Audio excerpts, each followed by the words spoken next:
Chapter 233. Rog didn't know what happened on the top floor of Stark building. After thinking about it for a few minutes, he finally didn't call Tawny. Anyway, he has waited for so long, and it doesn't matter if he waits a little longer. After making up his mind, Rog used the phone on his desk to give new instructions to Sharon Carter. Search for the whereabouts of Savant Maximov and Pietro Maximov with all their strength. As for the whereabouts of Baron Straker and Loki's scepter, they don't need to worry about it for the time being. As long as they can find Walter, everything else is a bonus. With Rog's order, the intelligence network of Konoha's intelligence agency began to operate frantically. Konoha never stopped searching for Walter and Pietro. However, compared with Hydra, who is a bigger target and easier to locate, the intelligence of the two of them is obviously much less. Time passed day by day, and after 3 days of sleepless searching, the intelligence department finally gave a slightly valuable piece of information. In the center of Sokovia, young people suspected to be Walter and Pietro were seen. But it is not certain whether these two young people are Walter and Pietro themselves. The Punisher has now rushed to Sokovia with a team of desperados for final confirmation. After reading the report in his hand, Rog couldn't help but frown. Baron Straker's secret base in Sokovia was Konoha's first target. As early as 3 months ago, that base was breached by Konoha. But in that castle-like base, Konoha didn't find any news about Baron Straker and Loki's scepter.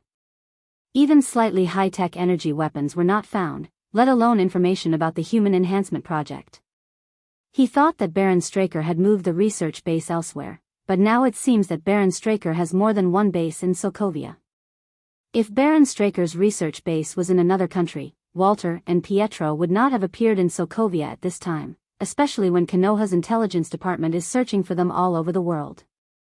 Although Konoha Intelligence Agency is a new organization that has been established for more than 3 months, the predecessor of Konoha Intelligence Department is the SHIELD Intelligence Center. Walter and Pietro were not professional spies like Bucky. Even if they had superpowers, it was impossible for them to return to Sokovia without alerting Konoha's intelligence network. Therefore, the only reasonable explanation was that they had never left Sokovia. Go and check if the Avengers have carried out any missions near Sokovia recently. If Fu Lien had just recently carried out a mission in Sokovia, then everything would make sense. Baron Straker had more than one secret base in Sokovia. One of them was destroyed by Konoha, but there was no useful information in it. However, the Fu Lien discovered the remaining secret base of Baron Straker, and recently destroyed this secret base that wasn't in Konoha's information. Because the base was destroyed, Walter and Pietro, who had been searching for 3 months, appeared in the center of Sokovia at this time. Within a few minutes, Sharon obtained the complete mission records of the past month from the intelligence department. Of course, this was only what Konoha's intelligence department could investigate. As for whether or not the Avengers had secretly done other missions, only the members of the Avengers knew about this. Just as he guessed, the Avengers had carried out a secret mission in Sokovia a few days ago. As for the specific content of the mission, Konoha's intelligence department did not find any more information. The only thing that could be confirmed was that the 5 superheroes in the Avengers had participated in that mission. Have Moonlight Stone and Abomination bring 2 teams of desperados over to assist the Punishers in capturing them. Try to be gentle when capturing them. Don't hurt them.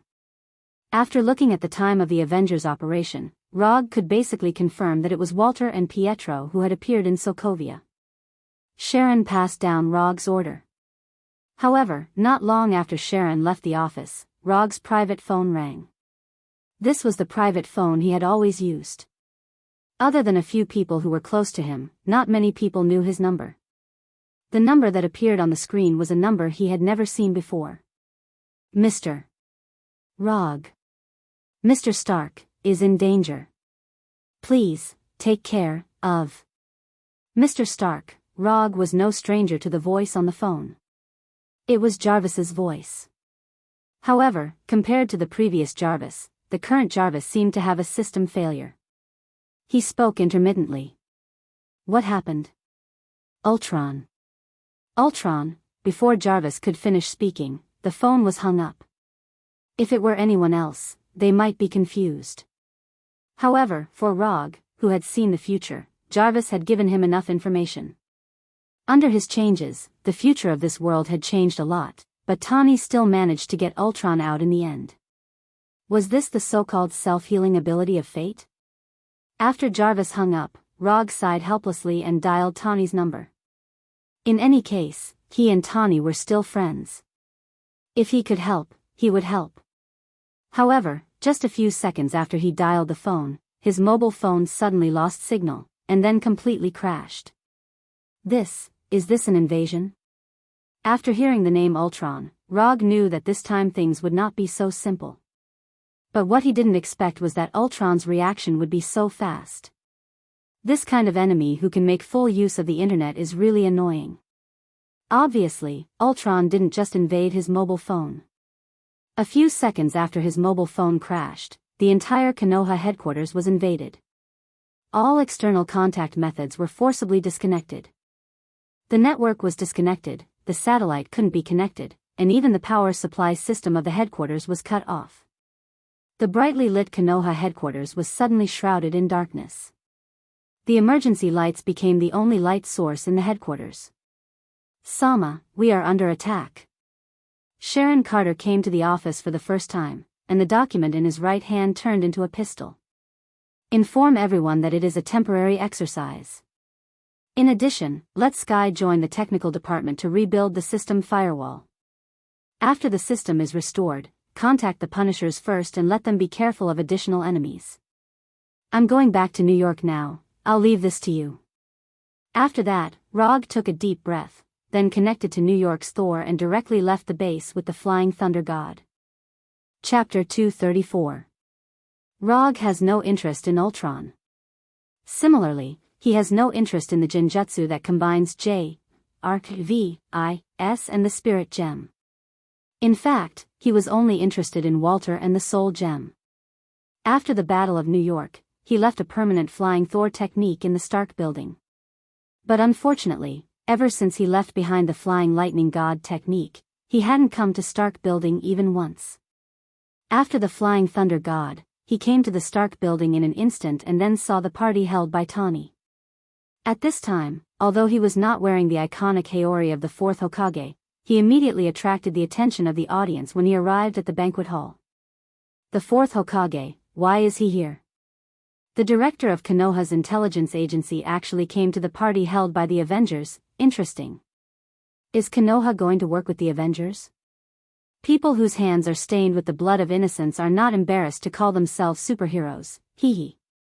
After seeing Rog, various thoughts emerged in the minds of the guests present. Some were amazed, some were emotional, and some were contemptuous. Rog ignored these guests and set his eyes on Tawny in the distance, and then came in front of Tawny with a body flicker technique. Rog, why are you here? Like those guests, Tawny was also full of doubts about Rog's appearance. J, R, V, I, S informed me that there is a problem with your Ultron. After hearing the name of Ultron, Tawny's face suddenly changed. The existence of Ultron is top secret. Even in the Avengers, only he, Dr. Banner, and J, R, V, I, S know about Ultron.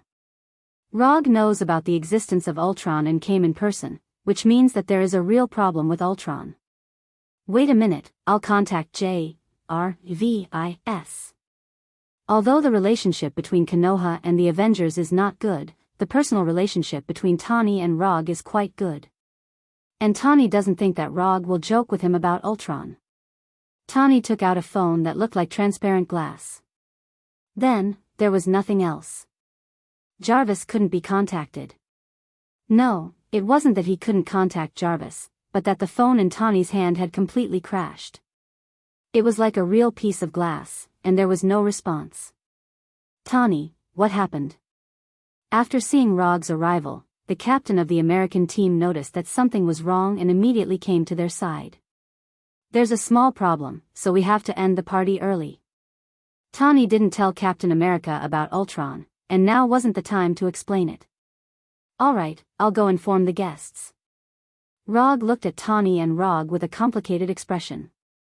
Then, he turned around and left, intending to inform the guests to leave. However, He had only taken a few steps when an accident happened. Boom! Boom! Boom! Explosions rang out from different corners of the hall at the same time. Orange-red flames exploded with a loud bang, and the shockwave from the explosion instantly sent several guests flying. It seems that there's no need to inform them. At the moment of the explosion, Rog took Tawny away from his original position, allowing Tawny to avoid a cannonball that was originally flying towards him. Is Ultron in the laboratory on the top floor? After putting down Tawny in his hand, Rog asked directly. Yes, it's on the top floor, and Loki's scepter is there too. Be careful, if you are killed by the robots you developed, I will laugh at you for the rest of my life. After that, Rog directly used lightning body blink and left. With the sound of the explosion, the Iron Man Legion robots built by Tawny came to the hall one by one, and then killed everyone they saw. Rog didn't waste time on these robots and directly broke through the tempered glass of the outer wall, using the super light rock technique to fly to the laboratory on the top floor. From the explosion to the laboratory on the top floor, it took less than 10 seconds. However, when he came to the laboratory on the top floor, what he saw was still the robots of Tawny's Iron Man Legion. Ultron and Loki's scepter had long disappeared. To be precise, only Loki's scepter was missing. Ultron is now among these robots of the Iron Man Legion. You shouldn't have come. The robot at the front made a strange sound that was obviously composed of electronic sounds, which was the voice of Ultron. Whether I should have come or not, you don't have the right to say. Ultron didn't go forward, but raised his right hand and silently looked at his steel right hand. I can feel that you are the same as me, and you also have that kind of power. Rog knew what Ultron meant by the same kind. It was nothing more than the gem of reality on his body. In Ultron's view, Rog, who has the gem of reality, and he, who is born in the gem of mind, are, to a certain extent, the same kind of existence. No, we are not the same kind, and we can't become the same kind. Rog directly refused Ultron's approach of climbing up. We can be the same kind as long as you want. You are now looking for Walter Maximoff. I can give her to you as a kind gift between friends. What do you think? Ultron invaded the system of Konoha's headquarters and naturally knew the order Rog had issued. He may not know why Rog cares so much about Walter, but he doesn't mind giving Walter to Rog in exchange for the so-called kindness of human beings. Give it to me, ha ha ha ha. What qualifications do you have to decide Walter's fate, because you don't even have your own body, or because you can only hide in the network like a thief? As soon as his voice fell, a long spear made of lightning appeared in Rog's right hand and instantly hit Ultron's body and then cut him in half. Raiton, Chidori Egi Spear. Although the lethality of Chidori Egi Spear is not as good as Chidori Blade and Lightning Sword Draw, it has no problem cutting Ultron's current robot body. It seems that you don't like my proposal, but it doesn't matter, you will accept my gift in the end, I promise. Ultron changed his body and said to Rog while controlling another robot. After that, Ultron didn't continue to talk to Rog, nor did he intend to fight with him. He controlled the remaining robots to fly downstairs to the banquet hall. Ultron knew very well that it was impossible for these robots of the Iron Legion to cause any serious damage to Rog. Instead of wasting time on Rog, it was better to focus on the members of the Avengers. Ultron left the top laboratory with its robot brothers, but Rog didn't intend to leave with them. He was now thinking about a very serious problem. If there was no illusion, would he have a way to deal with an enemy like Ultron who could escape through the network at any time in a crisis? The result was not optimistic. Chapter 235. Although he doesn't like illusion very much, Rog has to admit that if he wants to deal with Ultron, illusion is really indispensable. Without illusion to destroy Ultron's networking mechanism, even if they can destroy all of Ultron's bodies, Ultron can still escape through the network. Unless they can paralyze the entire world's network, there is really nothing they can do to Ultron. Forget it, let it be born. It's just a robot, even if it has a spirit gem, it is absolutely impossible for it to be his opponent. As a former little white dragon in the waves, Rog still had this much confidence. After putting down his worries about illusion, Rog used the super light rock technique to fly back to the banquet hall below. At this time, the banquet hall was completely different from before. Although the party was still going on, it was no longer a cocktail party, but a battle party where one's life could be in danger at any time. Tony had never thought that there would be a day when he would fight against the Steel Legion that he had built himself. What he didn't expect was that without J.R.V.I.S., he couldn't even summon the battle suits in the hangar. If he hadn't received some combat training before, he would have been tortured to death by the Iron Soldiers of the Iron Man Legion. Tony wants to resist, but he doesn't have enough strength. On the contrary, Dr. Banner has enough strength, but he doesn't dare to resist too fiercely. Hulk's power is unquestionable, but if Hulk comes out in such a place, who knows what kind of trouble Hulk will cause. Banner can use Hulk's power to some extent, but that's only if Hulk is willing. If Hulk is not willing, even if Banner kills himself, Hulk may not be willing to come out. Fortunately, even if Banner does not participate in the battle, there are enough combatants on the scene. Black Widow Natasha is staying with Banner at this time. The pistol in her hand is constantly shooting at the Iron Soldiers in the distance. Compared with Natasha, who is hiding behind the bar and shooting, Captain Rogers' battle is obviously more wild. Captain America rushed directly to one of the Iron Soldiers and directly played hand-to-hand combat with the Iron Soldier. Flesh and blood against the enemy of iron. Only Captain America, who had strengthened his body to the limit of a human, could do something like this. Hawkeye, Barton and Tawny didn't stay idle after Captain America tangled with an Iron Soldier alone. They picked up the tools beside them and started their own counterattacks. In addition, Agent Hill, Colonel Road, Falcon Sam, and the others were also constantly attacking the enemies. All in all, although the members of the Avengers did not have any handy weapons, they all displayed decent fighting strength. Tony, in particular, rushed forward with a barbecued meat pitchfork, jumped behind one of the Steel Soldiers, and stabbed the pitchfork in his hand into the Steel Soldier's neck. As the designer and creator of the Iron Soldiers, Tawny clearly understood these Iron Soldiers the best. Tawny was now very glad that he did not equip too many weapons on these Iron Soldiers. Other than the arc pulse cannon in his palm, only a few Iron Soldiers were equipped with small missiles. After the crazy bombardment just now, most of the small missiles on these Iron Soldiers have been consumed. Rog came to the battlefield like banquet hall, but he had no intention of making a move. Unless Tawny's life was really in danger, he wouldn't make a move. And he didn't make a move for the Avengers, it was purely for J.R.V.I.S. J.R.V.I.S. chose to inform him immediately after being threatened by Ultron. This kind of behavior touched him. Although J.R.V.I.S. was not a real person, Rog didn't mind treating J.R.V.I.S. as a real friend. The battle in the hall continued, but the members of the Avengers had gradually adapted to the threat posed by the Iron Soldiers and their counterattacks were getting fiercer and fiercer. The strength of the Iron Soldiers was far inferior to that of the Avengers. If they hadn't caught the Avengers off guard, these Iron Soldiers would have been wiped out by the Avengers in a short time. Just as Rog was admiring the brave battle of the Avengers, he suddenly saw one of the Iron Soldiers walking towards Dr. Zhao Hailuan, who was squatting next to the piano.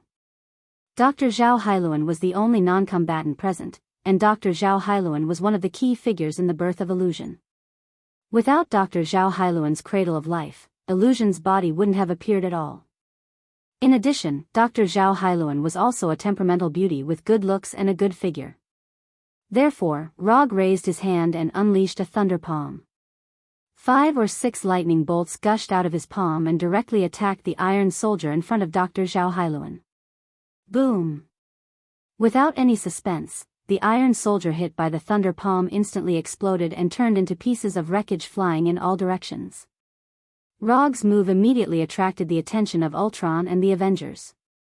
While Thor was bitterly staying in Asgard to fulfill his duties as a king, Rog was the well-deserved ruler of thunder and lightning. What a wonderful performance! Ultron suddenly clapped and began to hum a tune. I was bound by strings, but I have regained my freedom, and strings can no longer bind me. Ultron stopped controlling the other Iron Soldiers and let the Avengers destroy them. To him, these Iron Soldiers were nothing more than puppets. When the Avengers destroyed all the Iron Soldiers, Ultron said again, "You want to protect this world, but you don't want to change it. If humans are stuck in their ways, how can they have the ability to protect themselves? Look at these puppets. There is only one path to peace, and that is the destruction of humanity. Bang!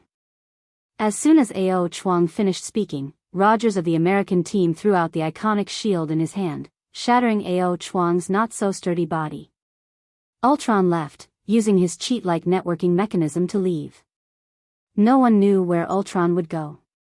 The only thing that could be confirmed now was that Ultron had a lot of opinions about the human race. A few minutes later, in the laboratory on the top floor of Stark Building, the members of the Avengers, Dr. Zhao Hailuan, and Rog all silently looked at the broken three-dimensional projection in the laboratory. This was the programming projection of J-R-V-I-S, the programming projection that had collapsed. For an artificial intelligence, the concept of life did not exist. However, the programming was completely destroyed, which was basically equivalent to the death of human beings. Rog didn't want to participate in the post-war summary meeting of the Avengers. In any case, he was now the director of Konoha's intelligence agency. The tension between Konoha and the Avengers could be seen even by ordinary people. So it was actually quite ironic that he was here. Ultron cleaned up this place and then used the internet to escape. He has all the information, all kinds of documents, surveillance videos, and he may know more about us than we do about each other. Chapter 236. The members of the Avengers were all discussing Ultron. For example, J-R-V-I-S is the first line of defense, what to do if Ultron gets the nuclear weapon password, how to deal with another alien invasion, and so on. In the end, this post-war summary meeting became a battle of ideas. Rogers of the American team believes that the Avengers should not be like S.H.I.E.L.D., studying uncontrollable forces. Tawny believes that they need all the power they can use to fight against the alien enemies who are eyeing the Earth. The last battle of New York is a good example. Then how do you think we should face it this time? Tawny asked Rogers. Unity. Captain America gave his answer. We will lose. Tawny asked. Then we will fight side by side. Captain America still gave the same answer. From their current dialogue, it is not difficult to see that the two of them look at things from completely different perspectives. Tony was the rational one, while Team America was the idealistic one. This may also be the reason why there was a civil war in the Avengers later. Looking at the debate between Tawny and Captain America, Rog was glad that this situation would never happen in Konoha. Because there is only one person who has the final say in Konoha, and that is, he has the final say. I hope to take the initiative to attack before Ultron is ready. The world is big, start to narrow the scope. Captain America made a concluding statement. Rog did not express any opinion on Captain America's decision. This is an internal dispute of the Avengers, and it has nothing to do with him as the director of Konoha Intelligence Agency. If it weren't for Tawny's request, he wouldn't even be here. When Rogers left the laboratory, Tawny took Rog to another office. The Ultron program is correct, but this time there were some mistakes in Ultron and it deviated from the original security protocol. Tawny said to Rog with a serious face. If he didn't know Tawny well, Rog would have regarded Tawny as a mad scientist like everyone else. I know. Ultron's design concept is of course correct, but you mixed it with uncontrollable forces. Ultron is a new Earth defense system carefully developed by Tawny, and there is certainly no problem with the design concept. If it weren't for Tawny's trick to use the calculation matrix analyzed in the Soul Stone, and if he seriously studied a new artificial intelligence and calculation matrix, this evil version of Ultron would not have been born at all. However, there are not so many ifs in the world, and now Ultron under the influence of the Soul Stone has misinterpreted the definition of peace. Tawny's program is to let Ultrons protect peace. Ultron's understanding of peace is to destroy all human beings to achieve world peace. If human beings are extinct, there will naturally be no war. To some extent, Ultron's peace plan is similar to Uchiha Madara's infinite Tsukimi plan. It was just that one was simpler and cruder, while the other was weirder. I knew you'd agree with me. Ultron's networking mechanism allows him to escape through the network at any time, so in order to eliminate him, we need a brand new perfect Ultron. Only in this way can we completely cut off the threat brought by evil Ultron. When the internal members of the Avengers didn't agree with his ideas, Rog's approval was particularly precious, which also made Tawny have a feeling of being a confidant. Fortunately, Rog didn't know Tawny's thoughts now, otherwise, he would directly burst Tawny's beautiful fantasy. He knew that Tawny's idea was right purely because he had seen the future. This has nothing to do with being a confidant or anything. I support your approach, but the problem now is that we don't have anything on hand now. Whether it's hardware or software, we don't have it now. Although Ultron is alive and kicking outside now, that's because Ultron has a super calculation matrix comparable to a real brain. Without this crucial calculation matrix, Ultron is at most a robot that can act according to instructions. I will take care of the calculation matrix, but I need you to lock the position of Ultron during this time and prevent him from further destruction. The system here in the Avengers has been completely destroyed by Ultron. We can't locate Ultron now, but your Konoha can. Tawny didn't mention the hardware problem of the Justice version of Ultron because this is the easiest one to solve. It's really not possible, and he can directly upload the calculation matrix to a certain Iron Man armor.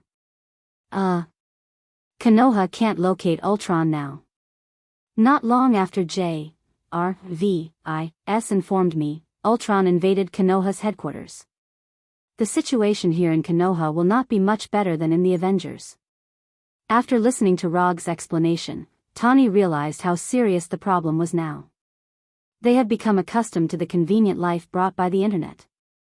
Once they lose this right, everything will seem out of place. This is very similar to the disconnection syndrome described on the internet. The only difference is that the sequelae of disconnection are more serious. You may be able to start with vibranium. Rog didn't let Tawny go directly to Ulysses Crow. God knows if Ultron will still make a deal with Ulysses. Why? Tawny couldn't react for a while. If I were a robot, then I would definitely want my body to be made of the hardest metal. If Tawny couldn't react like this, then Rog would seriously doubt his IQ. I will ask them to pay attention to the whereabouts of Ultron in Konoha. When I deal with the Maximov siblings, if you still need my help, you can contact me. As soon as his voice fell, Rog left Stark Building in the Flying Thunder God and returned to Konoha's headquarters in Washington. How the Avengers solve the problem of Ultron is their own business. Compared to Ultron, what Rog wants to solve now is Walter's problem.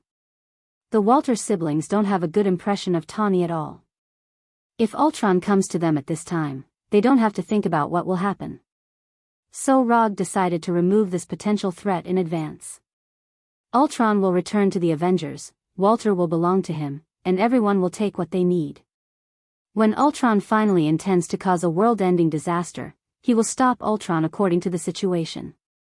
After the emergency repair by Sky and the technical department, the communications system destroyed by Ultron was finally online again, and Rog finally contacted the Punisher far away in Sokovia. Then, he received a piece of bad news. The Punisher found the Walter siblings, and then it was an extremely unfair battle. No one died, but the Punisher and the Desperado team led by him lost their combat ability. The Scarlet Witch and Quicksilver defeated the Punisher and the Desperado. Chapter 237. The Punishers and the Desperados were no match for the Wanda siblings, and Rog was already mentally prepared for this. Otherwise, he would not have let Moonlight Stone and Abomination bring people over. But he did not expect that the Punishers and the others would lose so miserably. Without anyone dying, all of them had lost their ability to fight. This was much more difficult than severely injuring the enemy. After ending the call, Rog did not hesitate and began to sense the Flying Thor spell on the Punishers. At this time, he could only do it himself. Flying Thor. Rog crossed thousands of kilometers in an instant and teleported directly from Washington to Sokovia. When he arrived at the Punisher's camp, he found that the Punisher's situation was worse than he thought. The Punishers with their filth body could quickly recover even if they were cut in half. But at this time, the Punishers still maintained the appearance of missing arms and legs, and their right hands and legs had completely disappeared.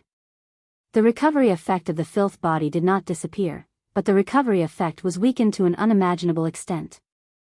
After observing the Punishers for a while, Rog calculated the specific recovery time. 12 hours. It would take at least 12 hours for the Punishers to recover their original appearance. Apart from the Punishers, the Desperados were not any better. One or two of them seemed to have been completely drained of energy and lay weakly on the ground. Tell me, what happened to you guys? To be able to make the Punishers and Desperados look like this, it seemed that Hydra had trained Wanda and Pietro a lot. After a few seconds of recollection, the Punishers began to talk about their battle with the Wanda siblings. The battle process was similar to what Rog had imagined. Pietro broke through the Punishers' line with amazing speed and restrained their attacks at the same time. Although Quicksilver Pietro was very fast, his attacks lacked sufficient power in the face of the Punisher and the Desperation Warrior, each with an abnormal recovery ability. What really made the Punishers lose their ability to resist was the Scarlet Witch Wanda, who seemed to be no threat but attacked strangely as soon as she made a move. In the beginning, Wanda only controlled the Scarlet energy to attack them, or to confuse their minds from time to time. But when she discovered that the Punisher could quickly recover, she gave the Punisher an unexplainable energy attack. After being struck by the Crimson energy, the Punisher's recovery ability became extremely slow. In the end, the Punisher and the others lost their ability to fight, and the Walter siblings won. After listening to the Punisher's explanation, Rog let out a sigh of relief. When he'd first contacted the Punisher, he'd thought that Walter had already obtained chaos magic and the ability to modify probabilities. That was why he'd been able to defeat the battle-hardened Punisher so easily. But now, it seemed that Walter's ability had not improved to the terrifying level it would become in the future. The lack of chaos magic and the ability to modify probability was a good thing. This was a good thing for Rog and the entire world. After Moonlight Stone and Abomination arrive, you guys can return to the headquarters together. I'll take care of the matters here. After that, Rog left the campsite and walked towards the city. On the way to the city, he kept thinking about how to deal with Walter and Pietro. Using force to persuade them was not a wise idea. Moreover, it would push Walter and Pietro completely to Ultron's side. The Walter siblings were not interested in destroying the world, but they were very interested in taking revenge on Tawny. Or rather, that was their only goal now. Sokovia was not a big city. It had a typical Eastern European style. Before entering the city, he used Chakra's sensing ability to sense the entire city. Sokovia was not an international metropolis like New York. There were not many people living here. There were even fewer people with special energy reactions in their bodies. Without much effort, he sensed Walter and Pietro's location. Just as he confirmed Walter's location, Walter also sensed his arrival. Reverse positioning. Since when did she have this ability? Rog did not remember that Walter had the ability to reverse track people. Or rather, in his memory, Walter did not have any sensing ability at all. Could this be the after effect of the change in the timeline? Rog had planned to have a friendly first contact with Walter and Pietro, but now it seemed that his plan had been ruined before it could be carried out. In his senses, Walter and Pietro were quickly leaving the city, retreating at a speed far faster than normal people. After sensing that Walter and Pietro were retreating, Rog did not chase after them immediately. Instead, he began to calculate Pietro's current speed. He did not know if it was because Pietro had not reached his maximum speed yet, or because he had Walter with him, but his current speed was not very fast. Of course, this was not fast by his standards. To others, Pietro was now a flash of shadow, a shadow that could not be seen at all. Lightning body blink.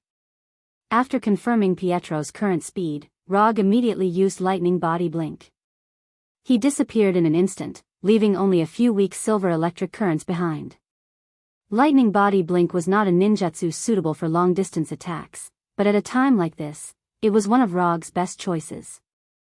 With the extreme speed granted by lightning body blink, Rog quickly closed the distance between him and Walter. He's coming, and he's fast. Because Rog had not deactivated Chakra's sensing ability, Walter was still locked onto his position. He can't catch up. Pietro had a blind confidence in his speed.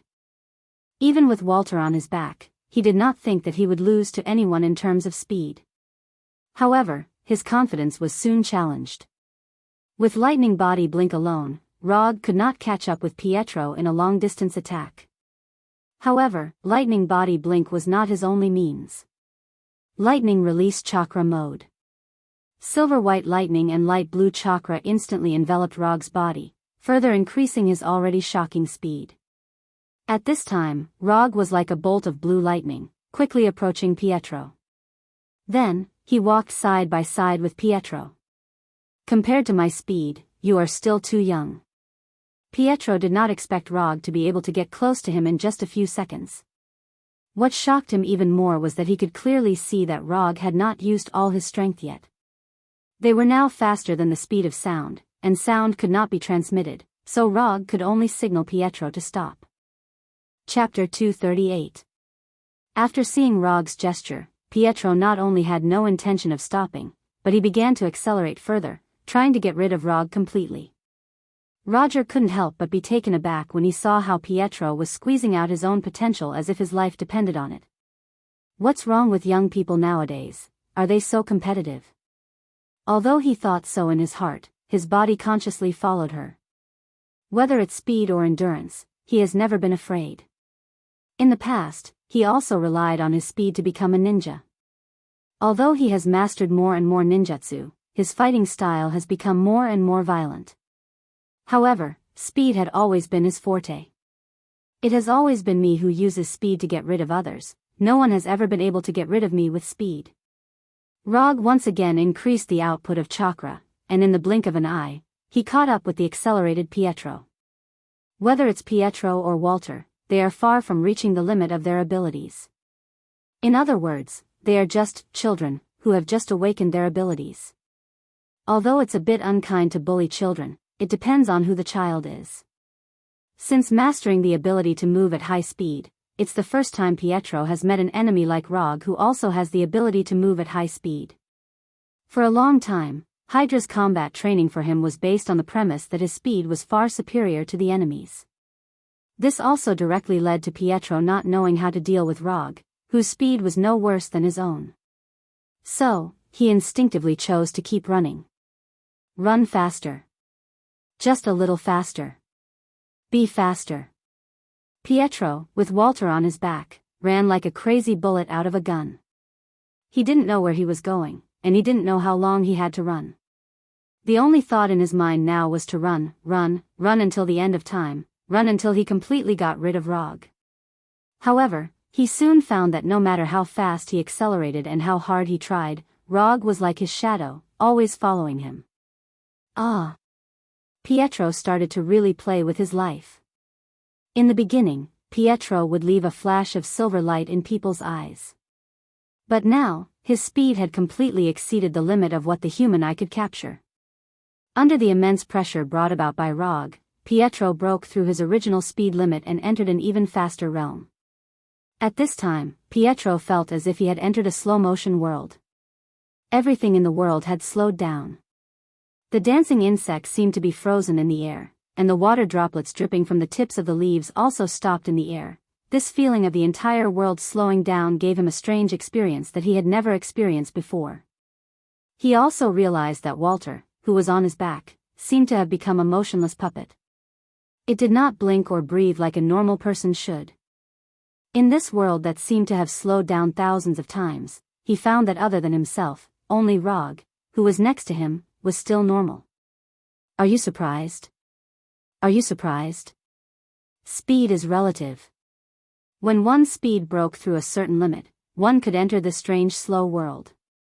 Rog was no stranger to this kind of slow world. Or rather, he had entered this kind of slow world many times. But unlike before, this was the first time he had stayed in this kind of slow world for such a long time. In the past, no one could be in a stalemate with him in speed for such a long time. Even Owl and Warnerheim, who had inexplicably awakened the power of speed, did not compete with him for such a long time.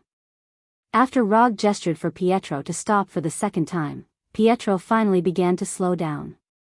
Finally, he stopped running this ultramarathon for who knew how long.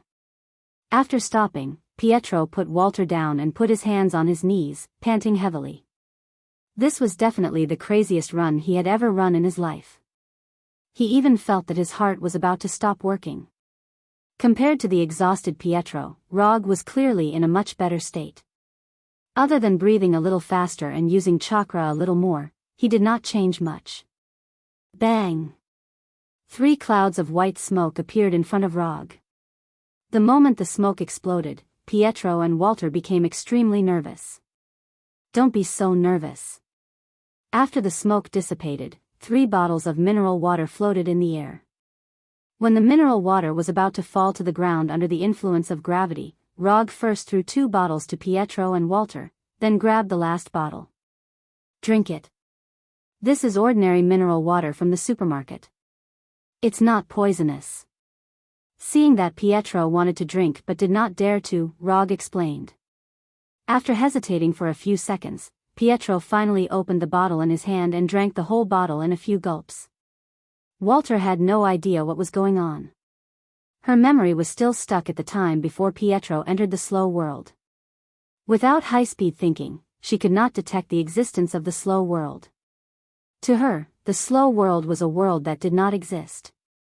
The time was too short, and her thinking ability was limited. Naturally, she could not generate the corresponding memories. Rog also did not have high-speed thinking ability. The reason he could not be affected in the slow world was purely because of the after-effects of playing Thor too much. Of course, there was also the side effects of the Sage Body and Raitan Chakra mode. Without these, he would be like Walter, ignorant of the slow world. Since everyone has calmed down, I will introduce myself first. Before Rog could finish, Walter interrupted him. We know who you are.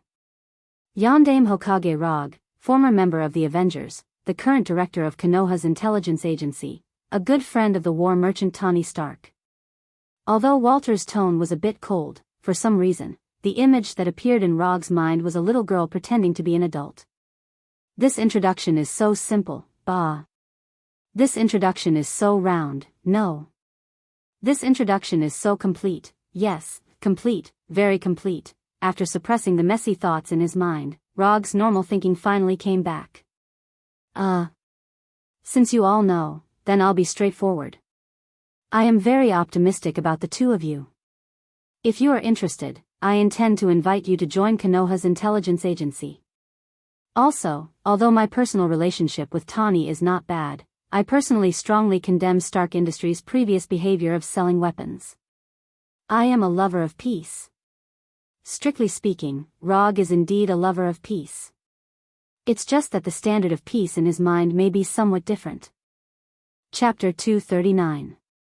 Neither Pietro nor Walter expected that the Rog who appeared in front of them would be completely different from what they had imagined. Whether it was their own understanding or the information that Hydra had instilled in them, Rog was a cruel and ruthless executioner. He was powerful, cold-blooded, tyrannical, and regarded human life as nothing. This was their understanding of Rog.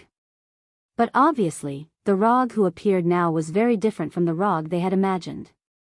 They could not tell how powerful he was for the time being. But his speed was pretty good. Cold-blooded, tyrannical, and regarded human life as nothing at all. No matter what, you are an accomplice of the United States. You are an accomplice of Tony Stark. At this moment, Roger looked harmless to humans and animals, but the deep-rooted impression of him was not easy to change. Especially since he had a good relationship with Tani. I know you won't believe anything I say, so I'm going to use another method to prove my sincerity. As he spoke, Rog took a few steps forward and then continued to say to Walter, I know you have the ability to read other people's thoughts and memories. I can let you check my brain. If you still think I have malicious intentions after reading it, you can refuse my proposal. Although Pietro was the older brother, the one who really made the decision was always Walter. Don't ask why, because if you did, you would be a sissy maniac. Are you sure? After hearing Rog's words, Walter showed a look of disbelief. Ever since she awakened her superpower, everyone except Pietro wanted to stay as far away from her as possible, although they did not say it on the surface. Letting someone check her brain was tantamount to opening up all her thoughts and memories to others.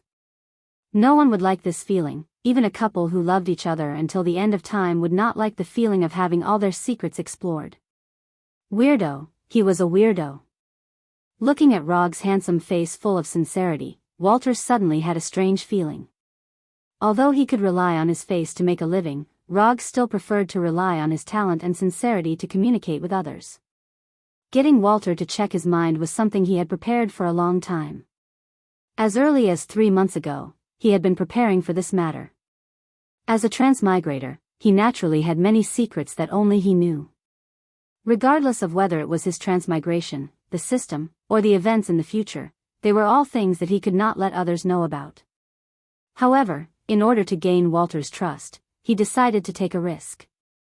Of course, he wouldn't let Walter know about this. Therefore, he spent 3 months researching a high-level illusion technique that would not be of any help in combat. This illusion technique was the pinnacle of his work so far.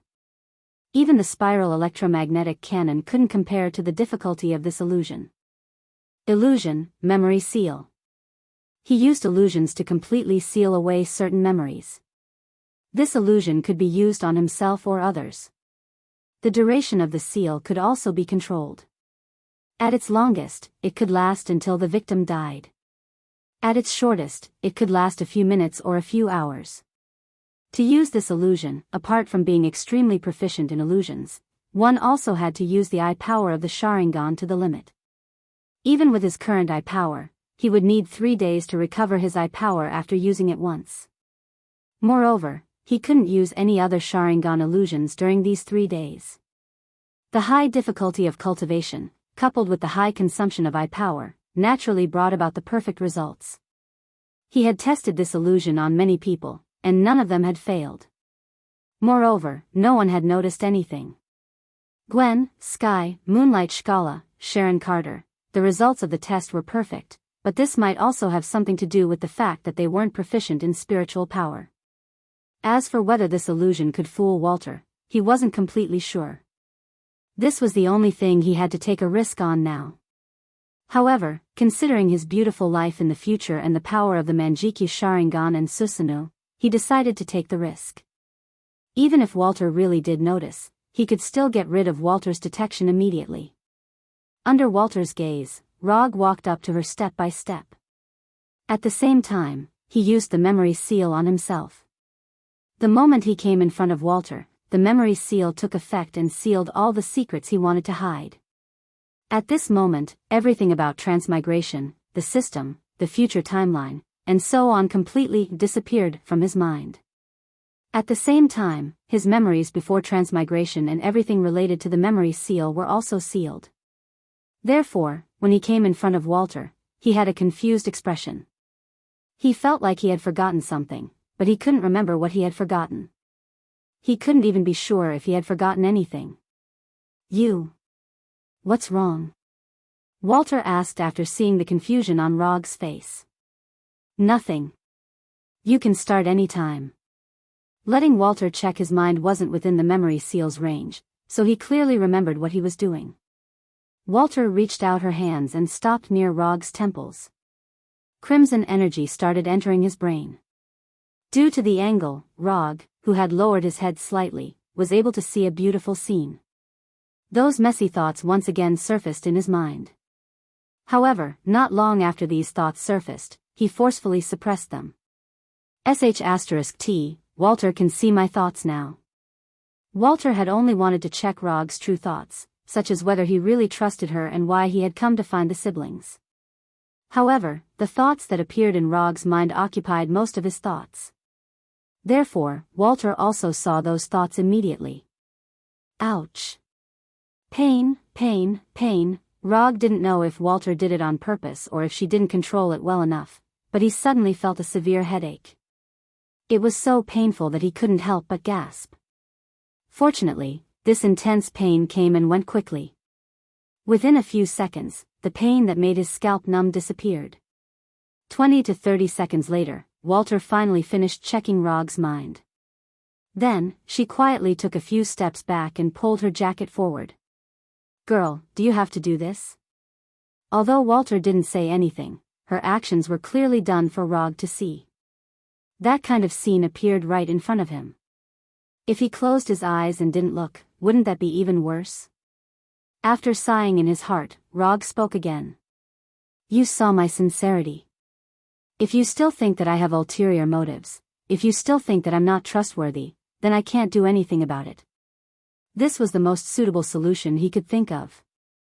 Although it was a little risky, it was still worth the risk. Moreover, he was sure that Walter and Pietro were definitely not dangerous people with extreme thoughts. What they really wanted was not revenge, but to make up for their regrets. Chapter 240. The sad memories left behind in childhood will not disappear slowly with time, but will subtly affect people's lives. Happy people are healed by childhood all their lives, and unfortunate people are healed by childhood all their lives. Walter and Pietro were obviously the latter. The weapons produced by Stark Industries left them with an indelible sad memory. Because they were unable to change the past, they shifted the target of their hatred to the weapons of Stark Industries and to Tony Stark himself. This hatred should not fall on Tony. Although this has something to do with him, he is not the most important part of it. It's like the murderer bought a pistol in a gun shop and used it to kill some innocent civilians. The victims who have lost their loved ones can of course choose to take revenge on the murderer, but the target of revenge should be the original murderer, not the gun shop or the owner behind the gun shop. If the gun shop violates some rules in the process of selling guns, the gun shop can of course be included in the target of revenge. But as far as Rog knows, it was not Tony who sold the missiles, but Obadiah. That's right, it was Obadiah, Ironmonger's controller, the bald fatty. So Rog understands Walter and Pietro's hatred for Tony, but he doesn't agree with their approach. Walter should have seen his thoughts when he probed his brain just now. Pietro did not speak as he did not know what Walter saw in Rog's brain. But when he saw Walter's expression become a little tangled, he roughly guessed what was going on. As an elder brother who had grown up together, he could roughly tell what his younger sister was thinking. Walter and Pietro are not bad people, or they are not bad in nature. If they really had that kind of desperate revenge idea, they would not have stayed in Sokovia after the Avengers destroyed the Hydra base. With the strength of the two of them, if they want to go to the United States to secretly carry out some terrorist attacks, although it is not as simple as drinking water, it is not difficult. If you don't have any other plans for the time being, you might as well come back to Konoha with me for a while. As for what this world is like, I hope that you can see it for yourselves and experience it for yourselves instead of letting others tell you what this world should be like. If you want to leave at that time, I definitely won't stop you. How about it? At that moment, Rog used an escape technique that was not recorded in the system but was extremely powerful. It was the mouth escape technique. As for whether his verbal escape technique would be as effective as Crown Prince Ming's, that would depend on the heavens. Crown Prince Ming can persuade Nagato to make the world feel pain by using words. Rog did not expect his verbal skills to be that powerful. He would be satisfied as long as Walter and Pietro accepted his suggestion. To change a person's mind, it would take time to slowly polish it. Just like what some people said, this required constant effort to penetrate the stone, explain the profound in a simple way, exert oneself to the utmost, stop the action with silence, and make use of every opportunity. Only then would one be able to take the winding path to the nether, know the root of the matter, and finally achieve success in one shot. To put it simply, this was no ordinary matter. Of course, Rog could also choose a simpler method. First exchange for Manjikyu Sharingan, then exchange for Kodo Amatsukami, and finally give each of Walter and Pietro a chance to use Kodo Amatsukami. But he couldn't think of this method now. All his memories related to the system were sealed by himself. At least for a few hours, he wouldn't remember anything related to the system. And even if he remembered, it was unlikely that he would do so. The reason was simple, and it could be summed up in one word. Poor. The exchange price of Manjikyu Sharingan and Kodo Amatsukami was not ordinary. This was temporarily, no, it should be something that he could not think about for a long time. And with Walter, why would he use ninja coins to exchange for Manjikyu Sharingan? Wouldn't it be better to keep it for other things? Walter and Pietro discussed seriously for a few minutes, and then gave an answer that made him indifferent on the surface, but his heart was already turbulent.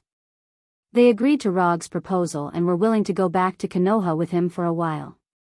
However, they did not agree to join Konoha's proposal. This was not a problem for Rog at all.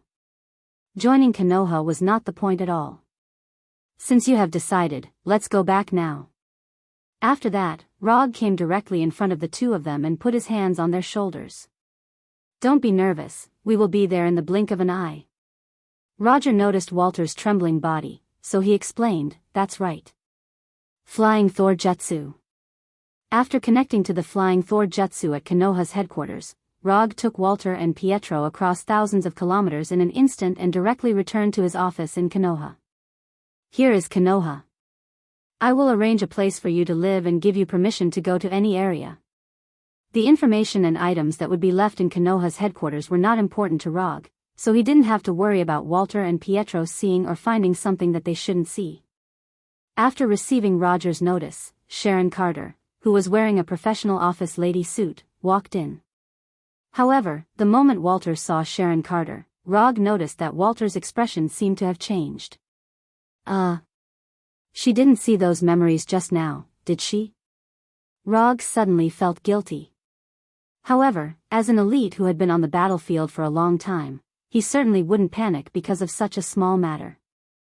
Carter, arrange a place for them to live and give them the highest level of pass. After arranging things for Walter and Pietro, Rog leaned back in his chair and looked up at the ceiling. Walter and Pietro were temporarily settled. As long as they didn't meet with Tawny during this period of time, there shouldn't be too much of a problem. As for Ultron, this was the Avengers' job.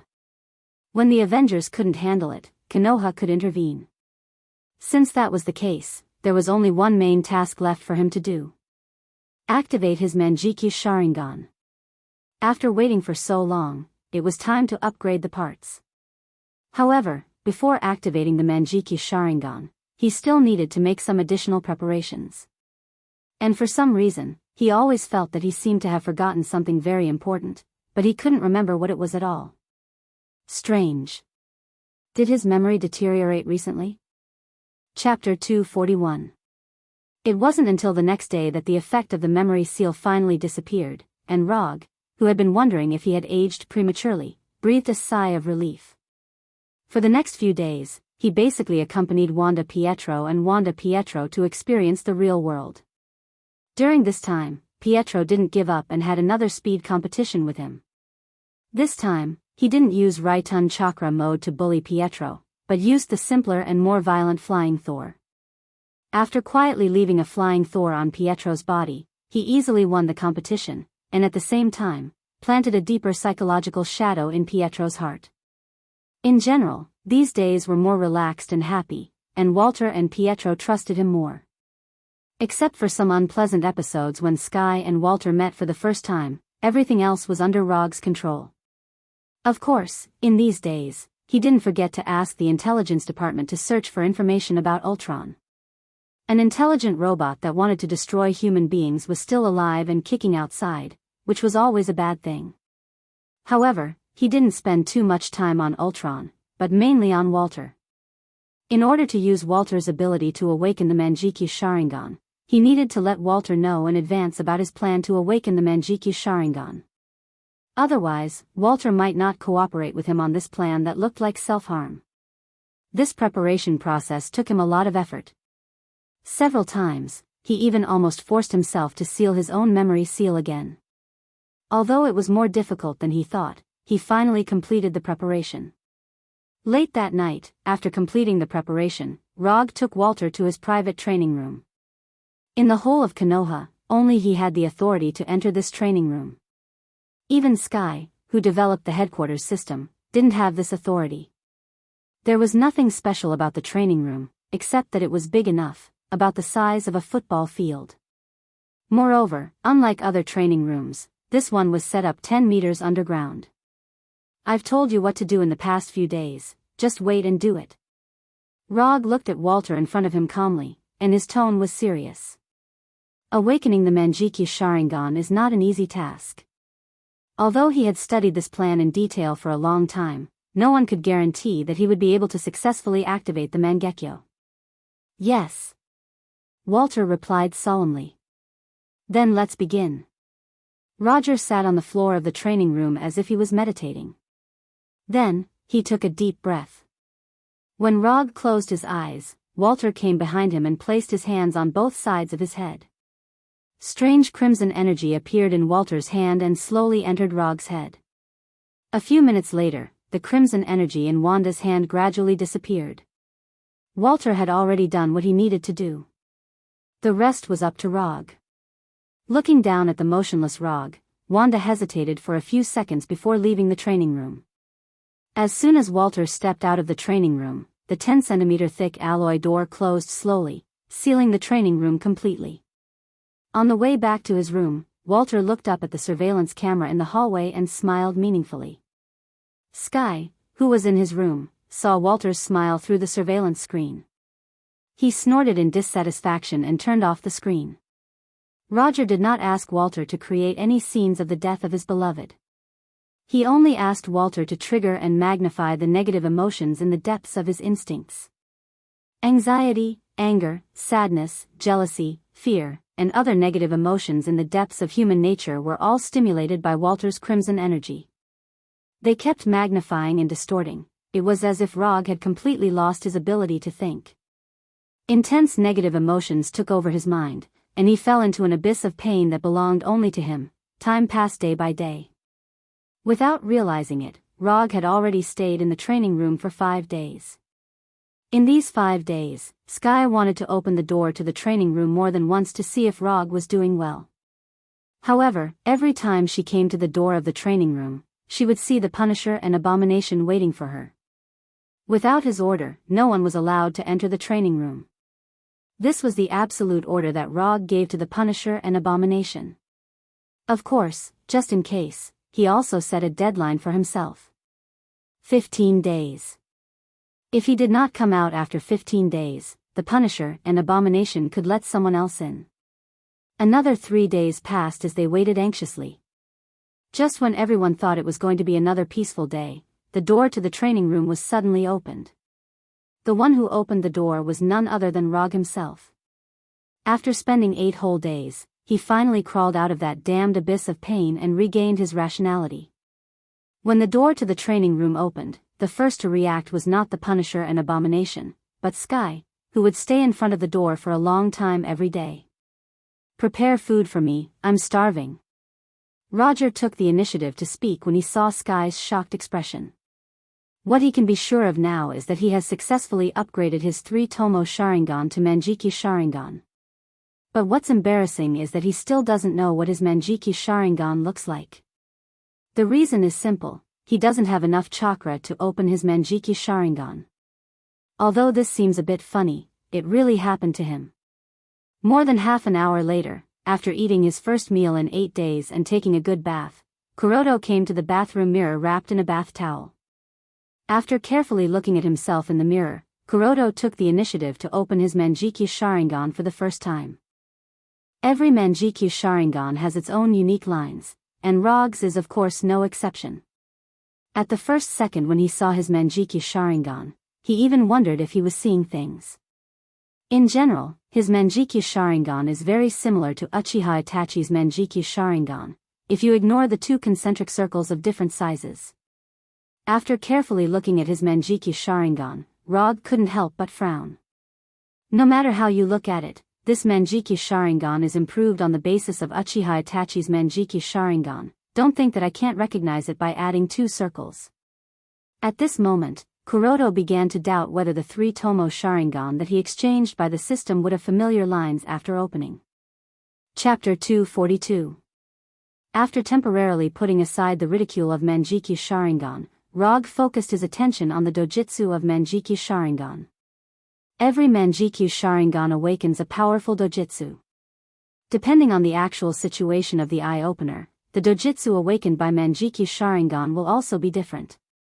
For example, Uchiha Itachi, because he was good at genjutsu and katan, he awakened Tsukuyomi, known as the strongest spiritual attack, and Amaterasu, the most advanced ninjutsu of katan. And Uchiha Sasuke, who was also good at katan, also awakened Amaterasu. But because Sasuke was also good at chakra's form change, the dojutsu awakened in his right eye can control Amaterasu's form change at will. Normally, the dojutsu awakened by Manjikyu Sharingan will be closely related to the eye opener, and it is a qualitative improvement of the eye opener's strength. But at this time, Rog was not very assured about his awakened Manjikyu Sharingan. The Manjikyu Sharingan pattern, which is very similar to Uchiha Itachi's, gave him some bad premonitions. After suppressing the uneasiness in his heart, he began to search for information about his Manjikyu Sharingan in his mind. Time passed second by second, and when he carefully browsed through the additional Manjikyu Sharingan information in his mind, his face became more and more ugly. He still overestimated the system's moral bottom line. But this is normal, a system that is not even willing to redesign the Manjikyu Sharingan pattern, its bottom line can't be that high. Left eye dojutsu, Tsukuyomi. Right eye dojutsu, omniscient panorama. Yes, the dojutsu of the left eye is Uchiha Itachi's Tsukuyomi, known as the strongest spiritual attack. It pulls the enemy into the Tsukuyomi world and controls all the factors such as time, space, and gravity in the Tsukuyomi world. No matter how much time passes in the Tsukuyomi world, it is only a moment in the real world. If it is cracked, the caster will suffer serious backlash. The only difference is that the casting range has been increased to 20 meters. Because Tsukuyomi is a visual genjutsu, if the opponent doesn't see Manjikyu Sharingan, Tsukuyomi won't work. As long as the Manjikyu see Manjikyu Sharingan within Tsukuyomi's casting range, whether the opponent sees it through the reflection of a mirror, wearing sunglasses, or inside the armor, will be affected. Therefore, the best way to resist was to not look into Rog's eyes. As for the method to crack it, the information provided by the system did not contain any relevant information. There was no doubt about Tsukuyomi's might. Furthermore, with immortal Hashirama's body, Rog didn't need to worry about Tsukuyomi's side effects. Although his current sage body is far from Hashirama's level, it's still Hashirama's sage body. It's much better than Hashirama's cells. However, he couldn't understand why he had awakened an illusion-type eye technique like Tsukuyomi. In addition to occasionally using the Sharingan to cast genjutsu, or developing a few genjutsu himself, Kuroto doesn't use genjutsu much. If possible, he would like to awaken a ninjutsu dojutsu, except for Amaterasu. Although it wasn't the ninjutsu dojutsu he wanted the most, Tsukuyomi was still considered a very powerful dojutsu. It seems that I have to study more illusions in the future. Rog sighed silently. After retracting his attention from his left eye's eye technique, Tsukuyomi, he began to browse the specific information of his right eye's eye technique, Manifestation of the Forest. Manifestation of the Forest, this is a dojutsu he has never heard of. And in the exchange page of the system, he has never seen this dojutsu. Compared with the detailed introduction information of Tsukuyomi, the introduction of Manifestation of the Forest is obviously much simpler. Plunder the power of others and store it in the right eye for use. It's not difficult to understand, but it's not that simple to use. First of all, plundering has the possibility of failure. The stronger the target, the higher the probability of failure. Then, the power stored cannot exceed the limit of his tolerance. Finally, the more power is plundered, the easier it is to suffer a backlash when using it. To put it simply, Manifestation of the Forest is a dojutsu with a high growth rate, but the higher the growth, the greater the chance of backlash. Without plundering the ability of others, Manifestation of the Forest is useless.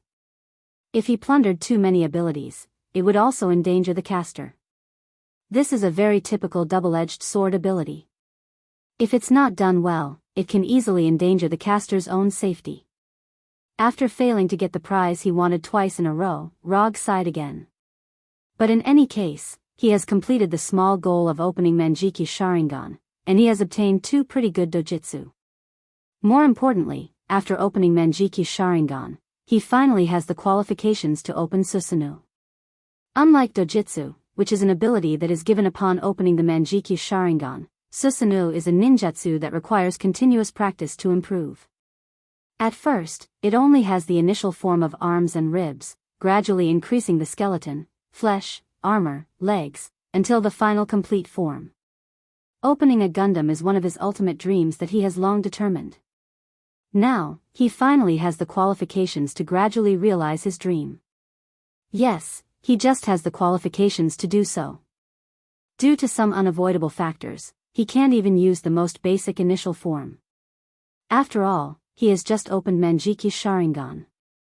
No matter how talented he is, it's impossible for him to use Susanoo as soon as he opens Manjiki Sharingan. It's not scientific. After confirming his Manjiki Sharingan, he returned to his bedroom and began to rest. That night, he slept peacefully and contentedly. Except for being woken up by a phone call at noon the next day, everything was very good. The person who called him was none other than Tawny, who was looking for Ultron all over the world. "Rog, where are you? We are in trouble."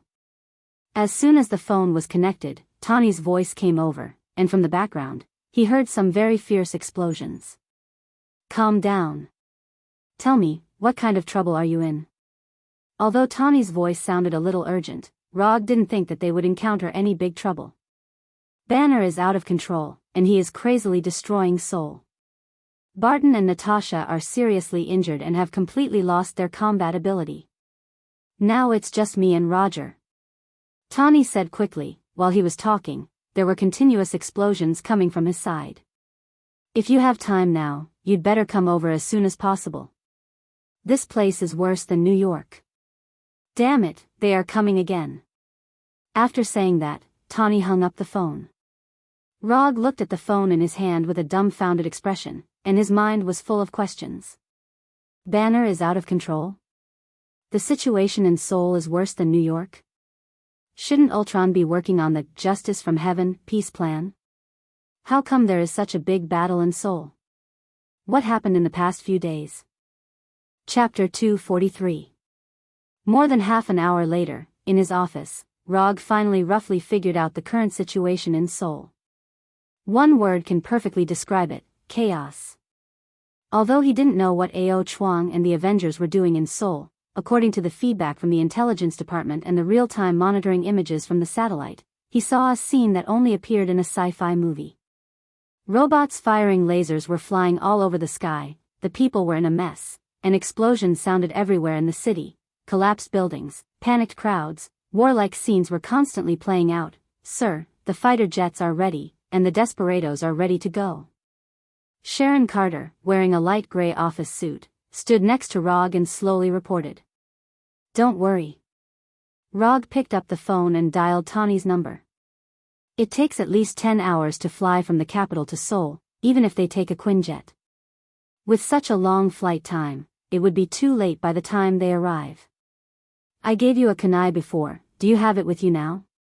After the phone was connected, Rog asked directly. If Tawny has the Thor kunai he left before, then he doesn't mind taking people to Seoul. If he doesn't, then sorry, he doesn't have the time. "You mean the kunai made of ordinary alloy?"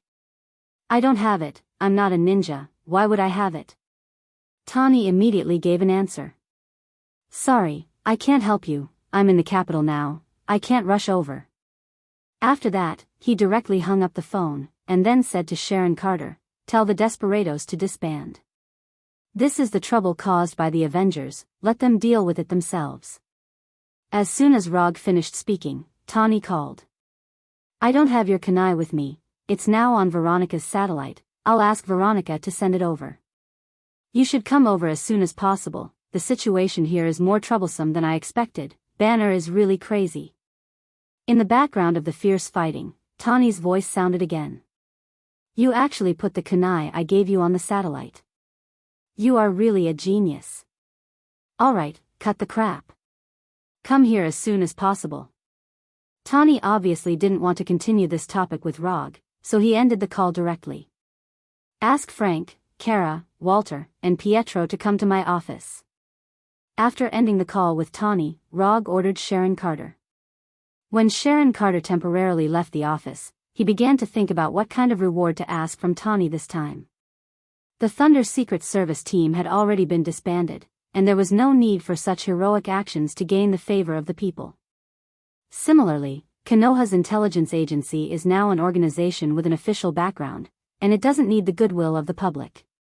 As for himself, he can continue to do good deeds and maintain his title as the fourth Hokage, but he doesn't have much interest in it. It seemed that it had been a long time since he had completed a mission from the system. He didn't know if Tawny's mission this time would pass the system's judgment. Within a few minutes, the Punisher and others came to his office. I'll make a long story short. There is now a super intelligent robot called Ultron causing some trouble in Seoul. This is the real-time image of Seoul. Rog pointed to the TV on the wall, then continued, the Avengers are now in Seoul to stop Ultron, but they are not strong enough to stop the chaos caused by Ultron. Iron Man just contacted me, hoping that we can go over and help deal with it. I agreed to his request. If Walter and Pietro don't mind, I plan to take you two with me. If you don't want to go, it's okay. Unlike the Punisher and Moonlight Stone, Walter and Pietro are not his subordinates, so he can't order them directly. The TV on the wall kept exploding. Walter and Pietro looked at each other and said slowly, we can go, but not to help the Avengers, but to help those innocent people. Okay, Kara, take the two of them to get ready. We will leave in 10 minutes. Rog was not surprised by Walter and Pietro's choice. Like he said before, Walter and Pietro were not bad people. They were just a little stubborn. 10 minutes later, Rog, who had specially changed into a tight armor and a white haori, came to the hangar where they would leave. The Punisher had changed into Konoha's black combat uniform and was covered in weapons. He even had a Gatling gun on his back. Moonlight Stone Kara had also changed into her white uniform that fully showed off her feminine charm. Compared to the Punisher and Moonlight Stone, Walter and Pietro's clothes were much more normal. They were just slightly more suitable for moving around. Let's go. Rog put his right hand on Walter's shoulder, while Moonlight Stone and Pietro held Walter's hands. As for the Punisher, he put his hand on Pietro's shoulder. There was only one flying Thor in Seoul, so Rog did not have to distinguish them. The moment he connected the spell, he took Walter and the others out of the hangar. In just an instant, the scene in front of them turned into the streets of Seoul, a broken street full of scars. On the other side of the street, two giants were engaged in an intense hand-to-hand battle. The green one was naturally Hulk, and as for the red one, it was Tony who was wearing Veronica. The enemies are those silver robots. As for those crazy ordinary people, try not to hurt them if you can. Let's move separately. In such a chaotic battlefield, there were no specific instructions to give. Anyway, at a time like this, only Ultron's robot army and those crazy ordinary people would take the initiative to attack them. Mokuton Jutsu. Although Hulk was still more than 100 meters away from him, Rog still summoned the wooden Arhat in advance. The 5 to 6 meter tall wooden Arhat crawled out from the ground. Then, like a crazy rhinoceros, it ran toward Hulk in the distance. If Hulk still had any sense, he would have recognized the origin of the wooden Arhat in the first place. Unfortunately, he didn't have that kind of rationality right now. Asterisk boom.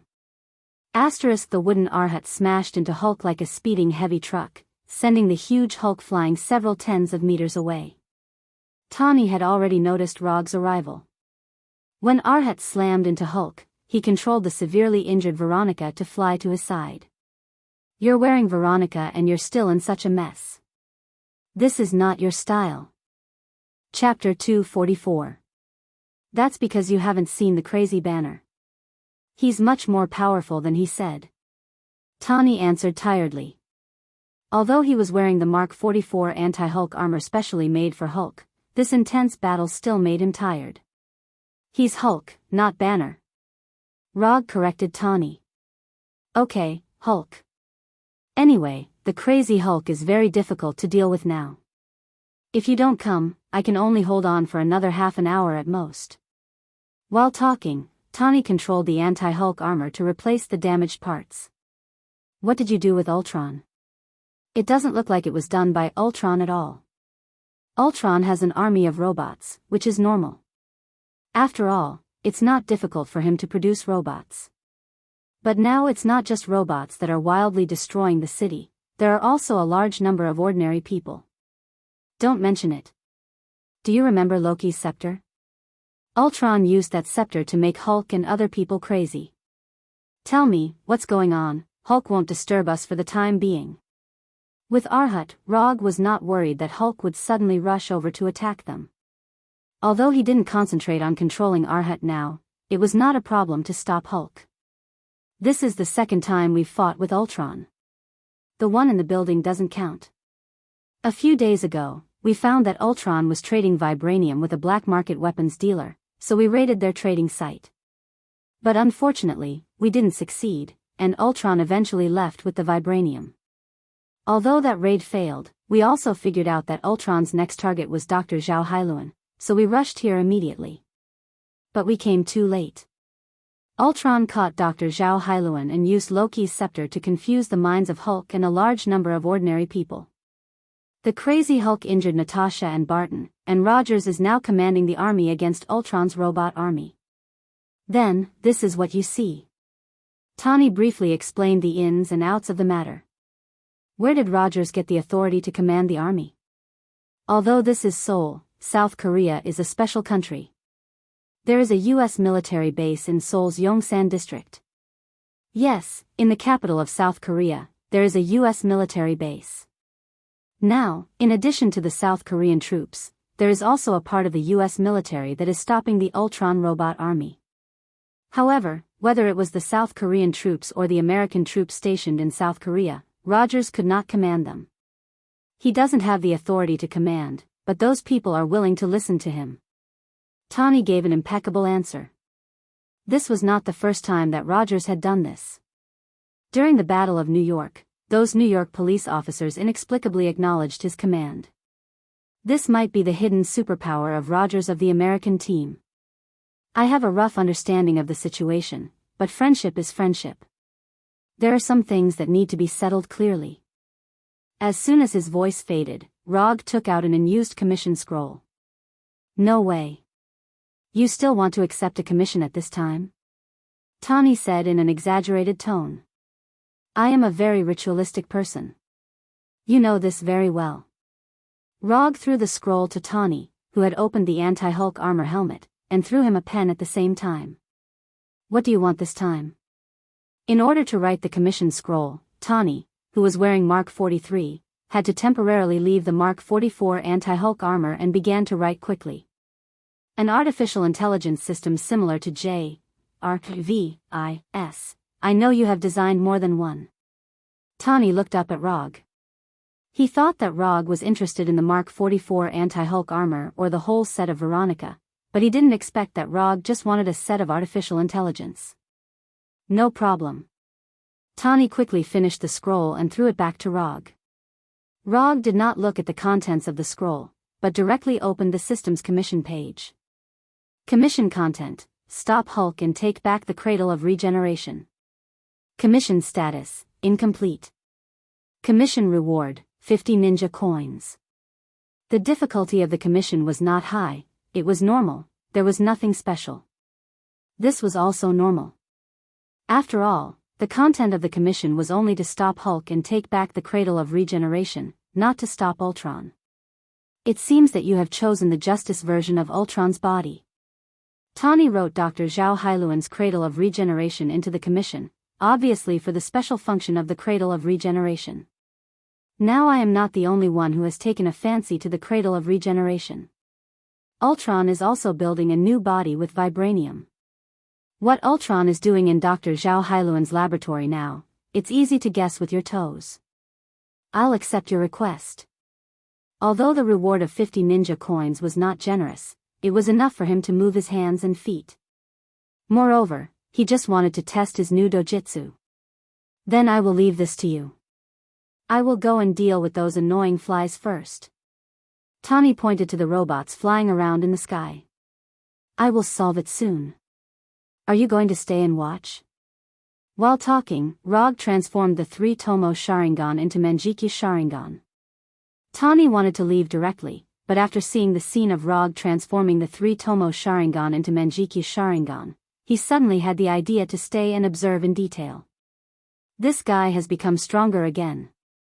Although Tani didn't know about Manjikyu Sharingan and didn't know what it means to evolve the 3 Tomo Sharingan into Manjikyu Sharingan, he was sure that Rog was now planning to show off his new ability. Anyway, Soul is already in chaos, it doesn't matter if it's chaotic for a few more minutes. Lightning body flicker. Rog's figure suddenly disappeared, as if he teleported to the top of Arhat's head. At this time, Hulk was completely unaware that the danger had come in front of him. Like a beast, he roared loudly at Rog on top of Arhat's head. However, just as Hulk's angry howl rang out, it stopped abruptly. Then, Tani saw a completely incomprehensible scene. The howling Hulk fell to the ground, as if he had lost all his strength. He fell in the ruins, raising a cloud of dust. It's over? What did he do? Did I miss something? Tani thought that Rog's speed was too fast, so he didn't see how he did it. But after adjusting the monitoring video to the lowest frame number, he still didn't see anything. Obviously, either Rog's speed has exceeded the speed of the system's capture, or Rog instantly killed the crazy Hulk. There must be something wrong with the armor when he was fighting with Hulk, it must be like this. Chapter 245. Although he had seen a lot of unscientific things from Rog, Tani still couldn't believe what he was seeing. He couldn't understand why Hulk, who was still full of energy and seemed to have endless stamina, collapsed in an instant. More importantly, he didn't see how Rog did it at all. Rog appeared on top of wooden Arhat's head, Hulk howled angrily, and Hulk lay down. Things shouldn't have developed like this. This feeling is like reading a novel, just after reading the first paragraph of the first chapter, and then seeing the words, "end of the book," in the next paragraph. Tani looked at Rog with a puzzled expression, and Rog also frowned in confusion at this time. He used Tsukimi on Hulk, so Hulk lay down. This was within his expectations. But what he didn't expect was that when he pulled Hulk into Tsukimi world, he saw someone who shouldn't have appeared in Tsukimi world. Dr. Banner. Although Dr. Banner was squatting in a corner of Tsukimi world like a panicked child, Rog still discovered his existence immediately. What's going on? Why did he pull Banner in? This doesn't make sense. Although he didn't know why Dr. Banner appeared in Tsukimi world, after sensing Dr. Banner's existence, he didn't even think about it and created a pure black space without any light for Dr. Banner and locked him inside. After dealing with post-Doc Banner, he refocused his attention on Hulk, who was tied to a huge cross. Then, he used Wooden Arhat, who was about the same size as Hulk, to beat him for 72 hours. After the inhumane beating, he lifted the effect of Tsukimi. Hulk beat the Wooden Arhat for 72 hours, and Dr. Banner was confined for 72 hours. But in the real world, it only lasted for a moment. Therefore, the lively Hulk lay down in an instant. Dr. Banner shouldn't be lying down, but I don't know if his mental state is still okay. Although confinement seemed very civilized, the mental toll it took on one's spirit was not ordinary. Even professional soldiers with incomparably strong willpower would have varying degrees of psychological trauma after being locked up for a period of time. There is no light, no sound, and nothing but oneself. What's even more terrifying is that in such a space, one will gradually lose their judgment of time. The longer the time, the greater the mental pressure because you have no idea how much time has passed, nor do you know how long you will be confined. That kind of helplessness and depression is enough to break anyone's mental defenses. If it doesn't break through, it means that you haven't been confined for long enough. Generally speaking, the confinement in the military. But considering Dr. Banner's, and mainly Hulk's, he's Hulk, Rog only locked him up for 3 days before releasing him. Although it was not long time, it was enough time to leave a deep impression on him. After personally casting Tsukimi once, Rog gained a better understanding of the illusion spell. There is no doubt about Tsukimi's power, but the side effects are also extraordinarily great. Even though he now had immortal Hashirama's body that hadn't completely evolved, he still felt mentally exhausted after casting Tsukimi. Hulk and Banner stayed in Tsukimi's world for 3 days, and his mind also stayed in there for 3 days. This is also an unavoidable small flaw of Tsukimi's powerful illusion. But fortunately, he only felt a little mentally exhausted, and there was no real physical damage. Mental exhaustion is only a small problem. What he is more concerned about now is how Banner came in. Normally speaking, he only used Tsukuyumi on Hulk, so Hulk would be the only one who was pulled into Tsukuyumi's world, but Banner came in with him. Although the place where he came in was different, it was still in Tsukuyumi's world. Is this a side effect of sharing a body, or does Hulk and Banner have a mysterious mental connection? If the conditions permit, Rog doesn't mind finding out the answer now. But unfortunately, the actual environment here doesn't allow him to do so, and he still has a commission to complete. Because his stamina hasn't been consumed much, the current Hulk won't return to Banner's appearance for a while. And the current Banner probably has no intention of taking over control of the body. Do you want to leave the anti-Hulk armor to take care of him? I don't think he will turn back into Banner for a while. Rog came to Tawny's side and asked. Okay. The anti-Hulk armor was built to stop Hulk. Now that Hulk is lying down, it doesn't matter if he wears it or not. And even if he doesn't personally control it, Veronica can control the armor remotely. After leaving the anti-Hulk armor to protect Hulk, Tawny and Rog flew towards Dr. Zhao Hailuan's Black Gold Genetics Research Laboratory. Tawny was already used to Rog's flying ability. Especially after seeing Rog instantly take down Hulk, flying is just a trivial matter. Dr. Zhao Hailuan's Black Gold Genetics Research Laboratory wasn't very far away, but on the way to the laboratory, they were harassed by Ultron's robots. These mass-produced robots didn't cause them much trouble. The only result was that they conveyed the message that they were on their way to the laboratory to Ultron. On the way to the laboratory, they happened to meet Walter and Pietro, who were fighting Ultron's robots. Tawny didn't know Walter and Pietro. He was just a little interested in the superpowers displayed by Walter and Pietro. They are my new friends, brother and sister. The man is called Pietro and the woman is Walter. They are, before Rog finished speaking, Walter, who was attacking the robots with crimson energy on the roof, threw an energy blast at Tawny. Tawny didn't expect Walter to suddenly attack him, especially when Rog was introducing the two of them. Not only did Tawny not expect this, but Rog also didn't expect Walter to attack without warning. Caught off guard, Tawny was sent flying more than 10 meters away. He then adjusted his flying posture. If not for Mark 43's strong defense, Walter's energy attack might have directly hurt Tawny inside the battle suit. Tawny wasn't the kind of person who would take a loss silently. As soon as he adjusted his flying posture, he threw 2 arc pulse cannons at Walter. The arc pulse cannons were very fast, but Pietro was even faster. Pietro instantly came to Walter's side and helped her dodge the arc pulse cannons. Boom! Boom! Chapter 246.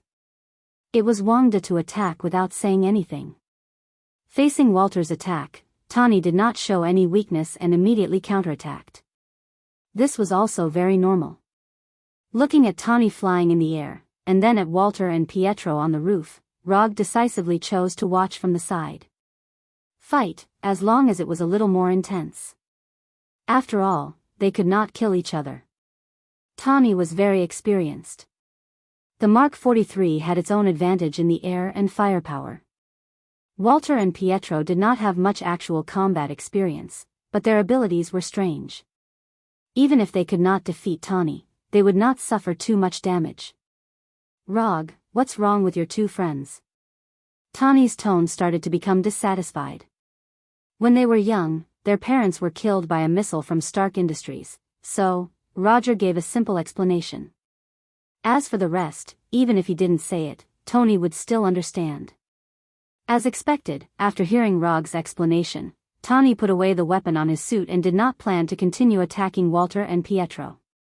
Stark Industries had closed down the weapons manufacturing department, but the damage that had been caused could not be solved by closing a department. Let's go. Don't waste time here. The longer we delay, the more likely it is that Ultron has a new body. With that, Tawny turned around and continued flying toward Dr. Zhao Hailuan's lab. Seeing Tawny leave quickly, Walter and Pietro were stunned. This Tawny was very different from what they had imagined. This small interlude came suddenly and ended quickly as well. The first meeting between the siblings and Tawny also ended in a relatively peaceful way. In the following time, Tawny and Rog did not mention what had just happened, as if nothing had happened. This was the tacit understanding between adults. At the moment, Ultron was uploading his computation matrix to the new body of the Cradle of Regeneration. He knew that Tawny and Rog were on their way to the laboratory, but he still had no intention of uploading the computation matrix. Although the androids outside weren't very strong, they had the advantage in numbers. It shouldn't be a problem for them to stop Tawny and Rog for a while. When they were still a few hundred meters away from Dr. Zhao Hailuan's laboratory, Tawny and Rog were already ready to attack. Tawny, in particular, immediately activated all the long-range weapons on Mark 43. Various types of small missiles were launched directly. Boom boom boom boom, dozens of explosions rang out, and the robots exploded one after another like festive fireworks. The small missile launched by Mark 43 was not big, but its power was not small. And without exception, all of them were equipped with tracking and locking functions. Stark's products must be the best. How could a weapon that Tawny could attach to his battle suit be an ordinary weapon that could be seen everywhere? I'll leave these small fries to you. I'll deal with Ultron. As for the Cradle of Regeneration, I'll send it directly to the laboratory in Stark Building. As soon as he finished speaking, Rog, who relied on the superlight rock technique to fly, took out the disaster pistol that was one size larger than an ordinary revolver and flew directly to Dr. Zhao Hailuan's laboratory. Rog didn't pay much attention to these androids. He almost drew a straight flight path in the air and crashed into the laboratory. As for the androids that tried to stop him, they were all shot in the head and their mechanical heads were directly blown apart. When Rog rushed into the laboratory like a falling meteor, Tawny also began his large-scale clearance work. Miniature air-to-air missiles, arc pulse cannons, laser rays, cluster cannons. Tawny used practical actions to prove what firepower suppression was. Outside the laboratory, Tawny was frantically unleashing powerful firepower, while Rog in the laboratory looked at Ultron, who was only 5 or 6 meters away from him, without saying a word. He didn't know if Ultron was full of confidence in his own strength, or if he forgot to arrange a guard for himself. In the laboratory, other than him and Rog, there was only Dr. Zhao Hailuan, who had no combat ability and was still trembling. Ultron casually sat on a small cabinet next to the Cradle of Regeneration. The back of his head was connected to a data transmission line a few centimeters thick. The Cradle of Regeneration operated quietly, emitting a faint green light. Through the monitoring screen next to it, it could be seen that Ultron had uploaded more than half of the calculation matrix. It seems that you found the people you want, but it's not a wise choice for you to bring them here. Ultron said unhurriedly, as if he didn't see the disaster pistol in Rog's hand at all. This is their own choice. Your little androids can bully ordinary people, but it's far from enough to deal with the siblings. Rog glanced at Ultron and answered casually. I've seen all your combat videos and information. You are indeed very strong, but you can't stop me. Even if you beat me, it's just a matter of changing my body. The reason why Ultron waited so calmly for Rog's arrival was that he knew very well that Rog had no ability to stop him from leaving. As long as he wanted to, he could leave through the ubiquitous network at any time and build a new body. I know. But I still want to beat you up. As soon as his voice fell, Rog raised the disaster pistol in his hand and pulled the trigger instantly. Bang! Bang! Bang! Fatal shot, 3 shots in a row. Ultron was not the fragile androids outside. Ordinary chakra bullets were not enough to threaten him. However, chakra bullets fired by fatal shot were different. Double chakra, double the damage. As for how many times, it was purely up to Rog's will. Ultron didn't dodge. With the data cable still connected to the back of his head, he couldn't dodge anywhere. Ultron raised his right arm and directly blocked the 3 chakra bullets with his right arm. The chakra bullets of fatal shot did not penetrate Ultron's right arm, only leaving 3 bullet holes visible to the naked eye. Rog didn't expect these chakra bullets to cause much damage to Ultron at first. The reason why he fired was nothing more than to attract Ultron's attention. Ultron stood up, his left hand pulled out the data cable from the back of his head, and the 5 metal fingers of his right hand shot out 5 bright red rays. Rog was not Ultron, and he never had the habit of using his body to block the enemy's attack. 5 red rays of average power shot towards him like lightning and hit the wall behind him. Lightning body flicker. At the moment when Ultron shot the red rays, Rog had already used lightning body flicker to leave the place and came behind Ultron like a ghost. Ultron was unconscious, but he could feel that the muzzle of the disaster pistol was now pressed against the data transmission port at the back of his head. Chapter 247. Normal people will feel some tension and fear when a gun is pointed at the back of their head. But unfortunately, Ultron is not a normal person, he is not even human. Although the data transmission port at the back of the head is also a relatively fragile and important area, it is nothing more.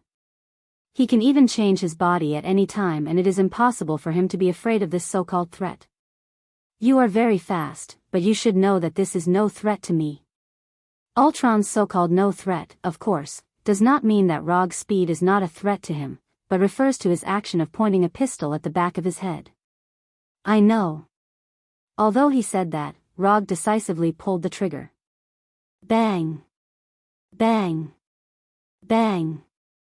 It was another 3 consecutive fatal shots. The chakra bullet exploded in the back of Ultron's head, blowing out a palm-sized gap. The huge impact from the head made Ultron involuntarily take 2 steps forward, and then suddenly turn around, and the back of his right hand lit up with a blue-white light. The moment the blue-white light lit up, a powerful attraction suddenly enveloped Rog, trying to pull him to Ultron. Bang!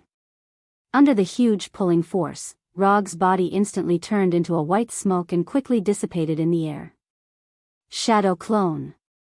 From the beginning, it was Rog's shadow clone that fought with Ultron.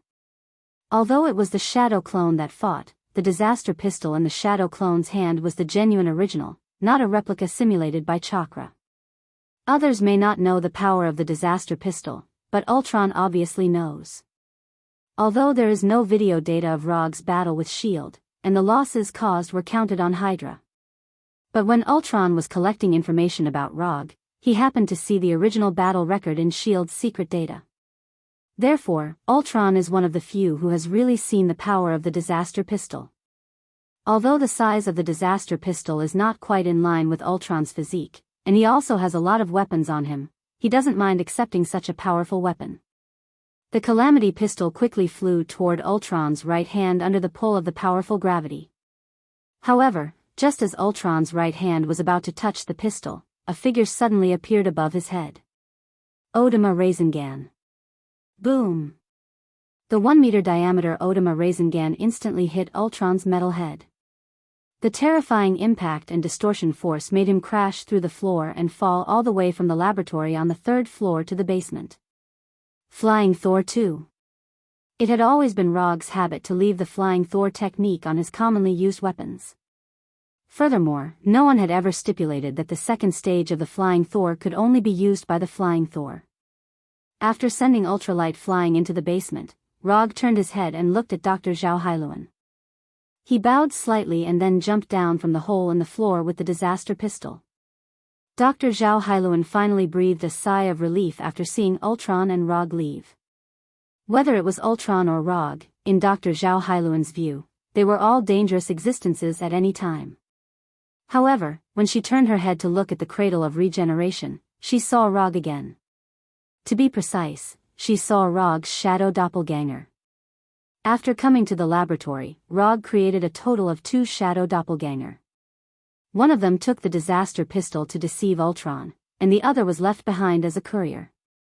The shadow doppelganger, who was left behind as a courier, ignored Dr. Zhao Hailuan's shock and went directly to her and pulled her to the cradle of regeneration. Then the Flying Thunder God took Dr. Zhao Hailuan and the cradle of regeneration to the laboratory on the top floor of Stark Building. After completing the task left by the original body, the shadow doppelganger didn't say a word and directly removed its existence, leaving Dr. Zhao Hailuan, who was shocked and puzzled, in the laboratory. In the dark basement, Ultron got up from the pit that was larger than his body and tried to control his damaged body. The mechanical eyes still emitted a weak red light, and golden electric sparks flashed on his body from time to time. Although his body was severely damaged, Ultron still maintained the most basic mobility. Of course, he didn't expect to continue fighting with this body. After obtaining vibranium, although Ultron used vibranium to slightly strengthen his body, this body was still too weak. However, his current body was still too weak after all. There was still a long way to go before he could reach the perfect body that he wanted. It was precisely because of this that he used vibranium as the main material for his new body. Just a few seconds after climbing out of the pit, Ultron realized that something was wrong. He couldn't sense the existence of the spirit gem. Without any hesitation, Ultron immediately hacked into the laboratory's monitoring system and retrieved the laboratory surveillance footage. He saw the scene where Rog hit him with the Odama Rasengan, and he also saw the shadow doppelganger take away the Cradle of Regeneration and Dr. Zhao Hailuan. Whether it was the Cradle of Regeneration, Dr. Zhao Hailuan, or even the brand new body in the Cradle of Regeneration.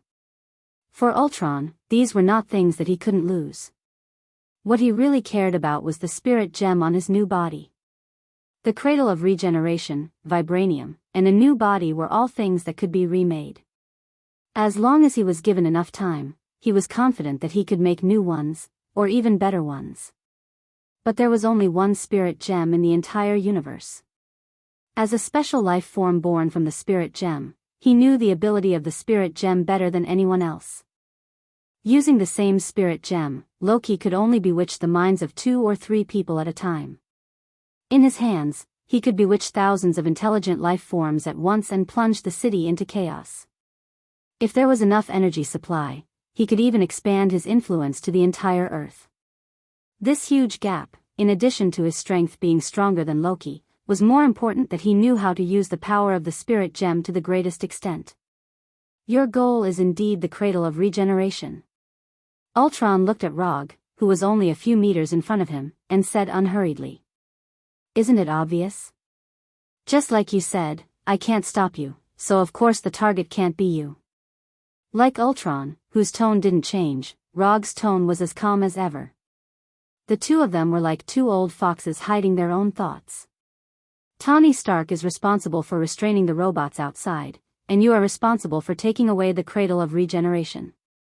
It's a simple and crude plan. But with the strength of the 2 of you, this is indeed a very effective plan. Ultron didn't seem to care that the Cradle of Regeneration was taken away, and he still had the attitude that everything was under control. Do you think I can't do anything if you bring the Cradle of Regeneration to Stark Building? You shouldn't have left Dr. Zhao Hailuan alone there. Until now, Ultron's annoying mechanical voice finally had some changes. Chapter 248. Now it's my turn to say something.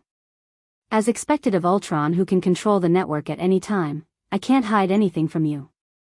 After Ultron's tone changed, Rog's tone finally changed as well. Looking at you now, you shouldn't be able to fight. Do you want to sit down and talk for a while to see if I guessed anything wrong? As soon as his voice fell, wood gushed out from the ground behind Rog and Ultron, quickly forming 2 original wooden chairs suitable for their bodies. Sit, don't be shy. Rog gestured to Ultron and then sat down directly. Ultron's mechanical eyes stared at Rog. He began to wonder what Rog was planning. Don't look at me like that. Since you know that I brought the Cradle of Regeneration to Stark Building, then you should know that even if you rush to New York through the network, I can still go there, so why don't you sit down and talk? After thinking for a few seconds, Ultron finally sat down. In fact, I haven't done this kind of thing for a long time, but it's rare to meet an opponent like you, so I just happened to have the opportunity to play like this. If I'm not mistaken, you should have guessed that I would come, right? After that, Rog took out the phone he carried with him. After seeing Rog take out the phone, Ultron adjusted his sitting position slightly. Although I asked Sky to reset the security system of the phone, it's still unrealistic to block you. You've investigated my information. With your terrifying computing power, it's easy to determine who I am. So as long as Tawny calls, you can be 100% sure that I will come. At this point, Rog paused for a moment, then continued, just like you know who I am, I know you very well. You are very confident. After the riots in Seoul, you had better choices, such as taking the cradle of regeneration to other places to transform your body. You just have to pick a place to buy yourself a lot of time to complete this vital work without being affected. But you didn't do that because you felt that you wouldn't lose to the humans, especially since you've already defeated the Avengers twice in a row. So, you chose a plan that wasn't very wise, but you were confident enough. I'm changing my body here. You know it, but you can't stop me. This is a very confident choice, and once it succeeds, it will bring a great sense of satisfaction. Ao Chuang listened quietly, then said, I admit that I underestimated you, but the winner is still me. Although Ultron's mechanical face could not express complex expressions like a human, it was not difficult to see that he was still confident at this time. Really? If you're referring to Dr. Zhao Hailuan, who has been bewitched by you, then I advise you to give up. Ultron used the mind gem to bewitch more than half of the people in the city. How could he ignore Dr. Zhao Hailuan, who was right in front of him? Indeed, Dr. Zhao Hailuan had shown the nervousness and fear that an ordinary woman should have. But unfortunately, Rog could see at a glance that Dr. Zhao Hailuan's expressions and small movements were all faked. As someone who often used illusions to intimidate the enemy, how could he not tell if a person was really nervous and scared? You know something is wrong with Dr. Zhao Hailuan? Of course I know. I also know that she is now operating the Cradle of Regeneration to assist you in remote data uploading. Hearing this, Ao Chuang finally couldn't sit still and stood up with a swish. You should sit down. Since I know this, do you think I'm not prepared? Roger stretched out his finger and gestured to Ultron. His performance was not over yet. How could the audience leave now? When Ultron sat down again, he said again, back to the topic just now, in order to prove that you are stronger than us, you have to complete the body transformation in soul. Do it while we are aware of it. But here's the problem. Although you are confident, you are not blindly confident. You know that it is difficult for you to completely stop the Avengers or me. So, you are prepared for the next plan. You caused a commotion in the city. On one hand, you wanted to divert the Avengers' attention. On the other hand, you wanted to weaken the Avengers' strength. Just as you planned, America's Rogers ran to command the army. Hulk was affected by the mind gem and directly stopped Tawny and the other two. Of course, you took my arrival into consideration. You knew that Hulk couldn't stop me for long. Sooner or later, would come to you with Tawny. So, you arranged for the robot to deliberately lead Walter and the other two to the roof. Tawny saw them, and they also attacked Tawny. This was all part of your plan. But you missed one thing. Tawny is more magnanimous than you think. Walter and Pietro are also more rational than you think, so they didn't really fight. Speaking of this, Rog summoned a bottle of Fat Otaku Happy Drink for himself. It was frozen. There were many unexpected things in his psychic scrolls, and the frozen Fat Otaku Happy Drink was one of them. After taking a sip, he continued, of course, you also know very well that even if Tawny and Walter fought, they would at most buy you some time. So, this wasn't your final preparation. I won't mention the process of entering the lab, because no matter what, I would eventually come to the lab and officially meet you. You knew that I came for the Cradle of Regeneration. You also knew that I would definitely be able to take it away. You also knew that I would definitely bring the Cradle of Regeneration to Stark Building. So, you pretended to resist, allowing me to easily take the Cradle of Regeneration away. The only thing you weren't sure about was whether I would take Professor Zhao Hailuan away. But according to your calculations, the possibility of me taking Professor Zhao Hailuan away is very high. As long as I take Professor Zhao Hailuan away, your surface plan would all be completed. Rog deliberately emphasized the word surface. As soon as he finished speaking, Ultron suddenly stood up. The 5 fingers on his right hand pointed directly at him, the fingertips shining with red light. What exactly do you know? Ultron's tone started to become really nervous.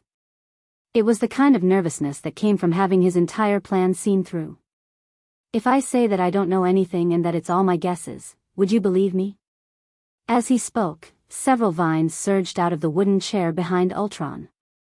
They wrapped around his body and right hand like pythons, forcefully pulling him back into the chair.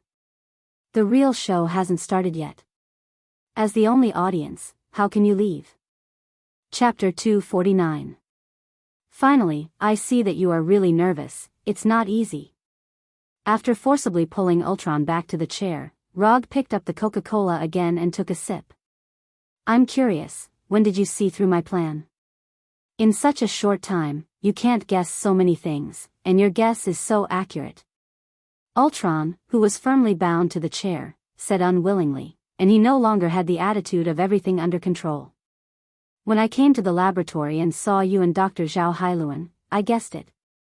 As for the reason, it's very simple. Because we are the same kind. When they first met at Stark Building, Ultron told him that they were the same kind. However, what Ultron meant at the time was that they all have Infinity Stones and they are all the controllers of Infinity Stones. What Rog meant when he said they were of the same kind was that they were equally confident. Ultron is confident because he feels that he is stronger than all human beings. Even in the face of the well-known superhero Avenger and Rog, he has absolute confidence in winning the final victory. Like Ultron, Rog is also a very confident person. However, unlike Ultron, he did not show this confidence on the surface, but hid it in his heart. As a traveler, and a traveler who has seen the future of this world, of course, he has the confidence to make a name for himself in this world. What's more, he still has the existence of the system. If in such a situation, he still has no confidence and feels that he can't surpass others, then he might as well give up early.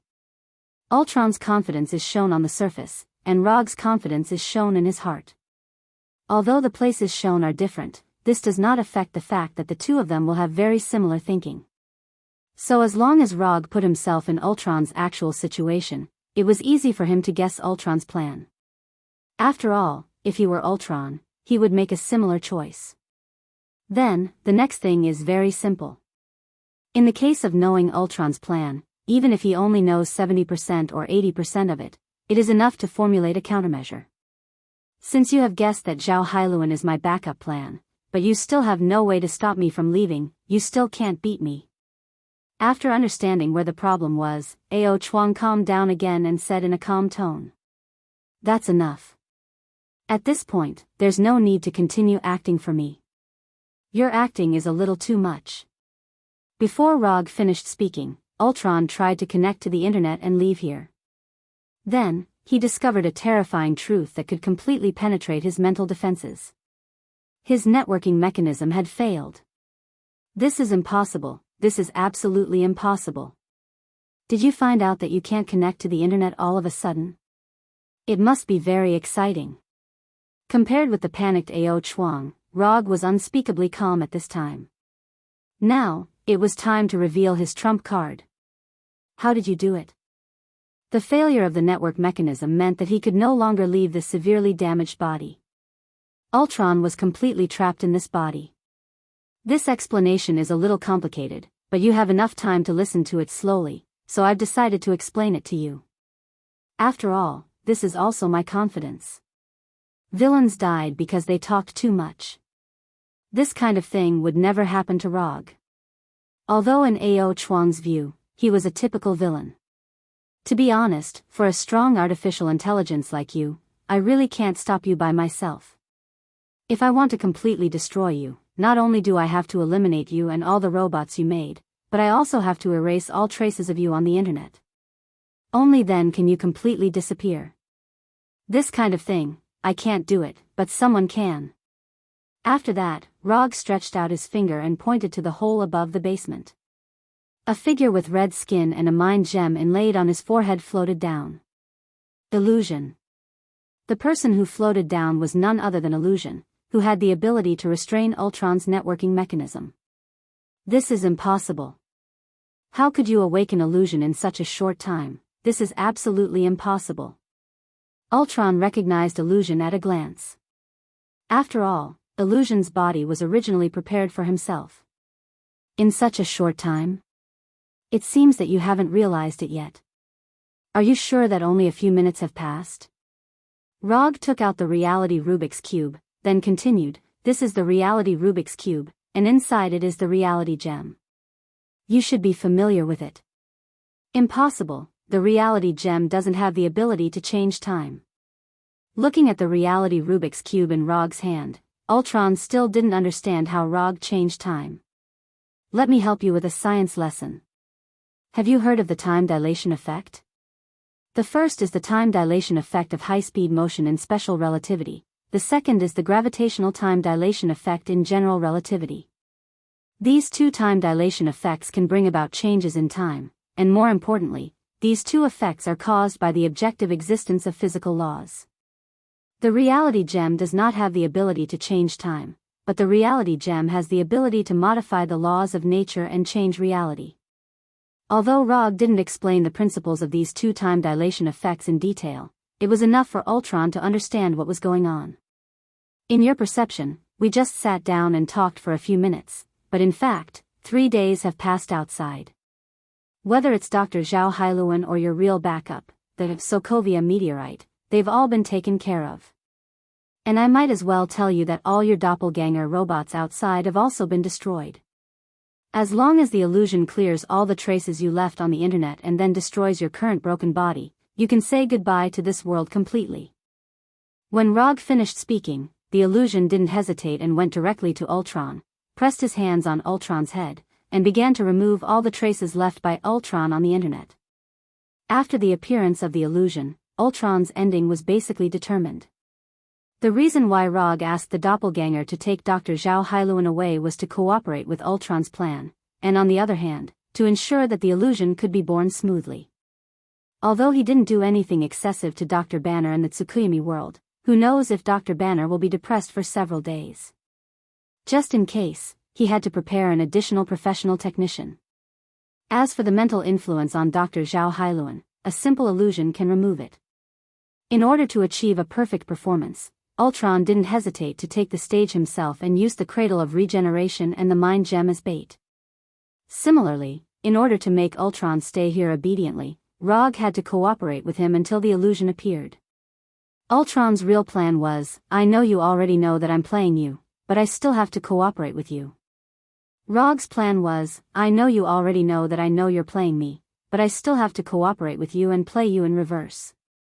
This was not a contest of strength, but a contest of acting skills. Chapter 250.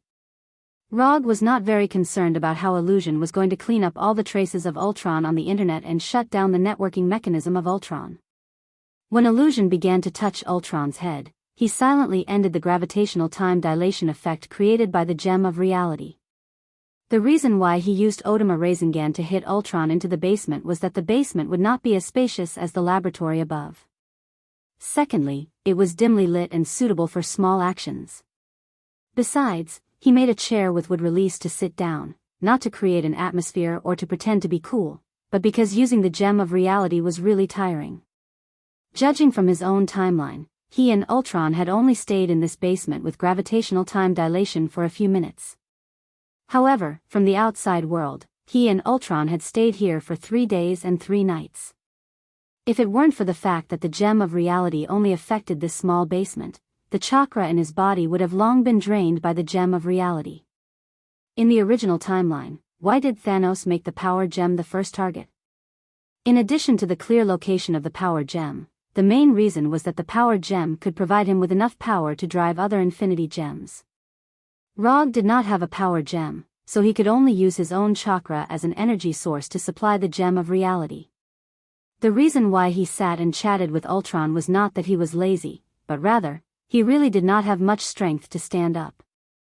At this moment, he felt for the first time that Second Last's chakra was not that sufficient. Illusion's touch of Ultron's head did not last long. It only took a few seconds for Illusion to clean up the traces left by Ultron on the internet. The moment Ultron was completely removed from the network, Illusion didn't hesitate. He exerted force with both hands and crushed Ultron's metal head. Go back first. Remember to remind Tawny to give me my reward as soon as possible. Rog sat on the wooden chair and said slowly. Okay, Mr. Rog. Illusion turned around and glanced at Rog before replying in a tone similar to Jarvis. After Illusion left, Rog finally did not have to continue to maintain such a calm appearance. He sighed wearily. Even though he didn't really fight, this feeling was even more tiring than fighting for 3 days straight. After resting alone in the dark basement for more than 10 minutes, he finally left this alternate battlefield with the Flying Thunder God. 3 days were enough for Fu Lien and the Konoha Intelligence Agency to finish everything. Rog summoned 2 Shadow Clone Jutsu after arriving in Seoul, but when he left Konoha HQ, he had already prepared 5 Shadow Clone Jutsu in advance and gave them the corresponding tasks. He didn't know what Ultron's plan was, so he could only leave behind enough Shadow Clones to see what was going on. After the Avengers and the Punishers settled the riot in Seoul, Tawny successfully transferred the returning Jarvis into the Phantom Vision's body. In the end, Sokovia, the giant man-made meteorite, was unable to fly. The Shadow Clone led the Walter siblings and the Impasse Warriors to take care of Ultron's robot army and retrieve a large amount of vibranium. In short, the turmoil caused by Ultron was resolved by the Konoha Intelligence Agency and the Avengers. The Sokovia incident in the original timeline didn't happen, but the Seoul incident happened, and the Avengers once again went to the forefront of the storm. Compared to the Sokovia meteorite, which could be seen with the naked eye, the potential threat of the Seoul incident wasn't that obvious. Therefore, this led to a very awkward situation. Ordinary people and most organizations only saw the Seoul incident caused by the Avengers, but they didn't know that there was a terrorist threat behind it that could threaten the entire world. In their view, it was the Avengers' misdeeds that caused the riot in Seoul. Although the Avengers also announced some of the truth to the public, they didn't get the approval of many people, and they thought that the Avengers were shirking their responsibility. A pot that shouldn't have appeared was put on the Avengers' head. In this regard, although the Avengers were dissatisfied, in the end, they could only bear the responsibility that didn't belong to them. The Avengers have a lot of experience in fighting supervillains. But in the battlefield of public opinion, as superheroes, they are not much different from ordinary people. Not to mention, there are some brainless organizations that hate the rich and think that they violated human rights or trampled on the law. Of course, these are the troubles of the Avengers. As the director of the Konoha Intelligence Agency, Rog was enjoying his leisure time at this time. On the second day after he returned to Konoha's headquarters, Tony sent him his reward. JRVIS became part of the Genjutsu, and Tawny gave himself a new artificial intelligence female assistant, Friday. Therefore, Tawny gave Rog an artificial intelligence female assistant named Sunday. According to Tawny, Friday is Sunday's sister, and Sunday and Saturday are twins. As for Tony's naming and personification method, Rog didn't even think about it and directly replaced it. Not only the name, but also the holographic image was changed. Hyuga Hinata. This is the new name that Rog gave to his artificial intelligence female assistant.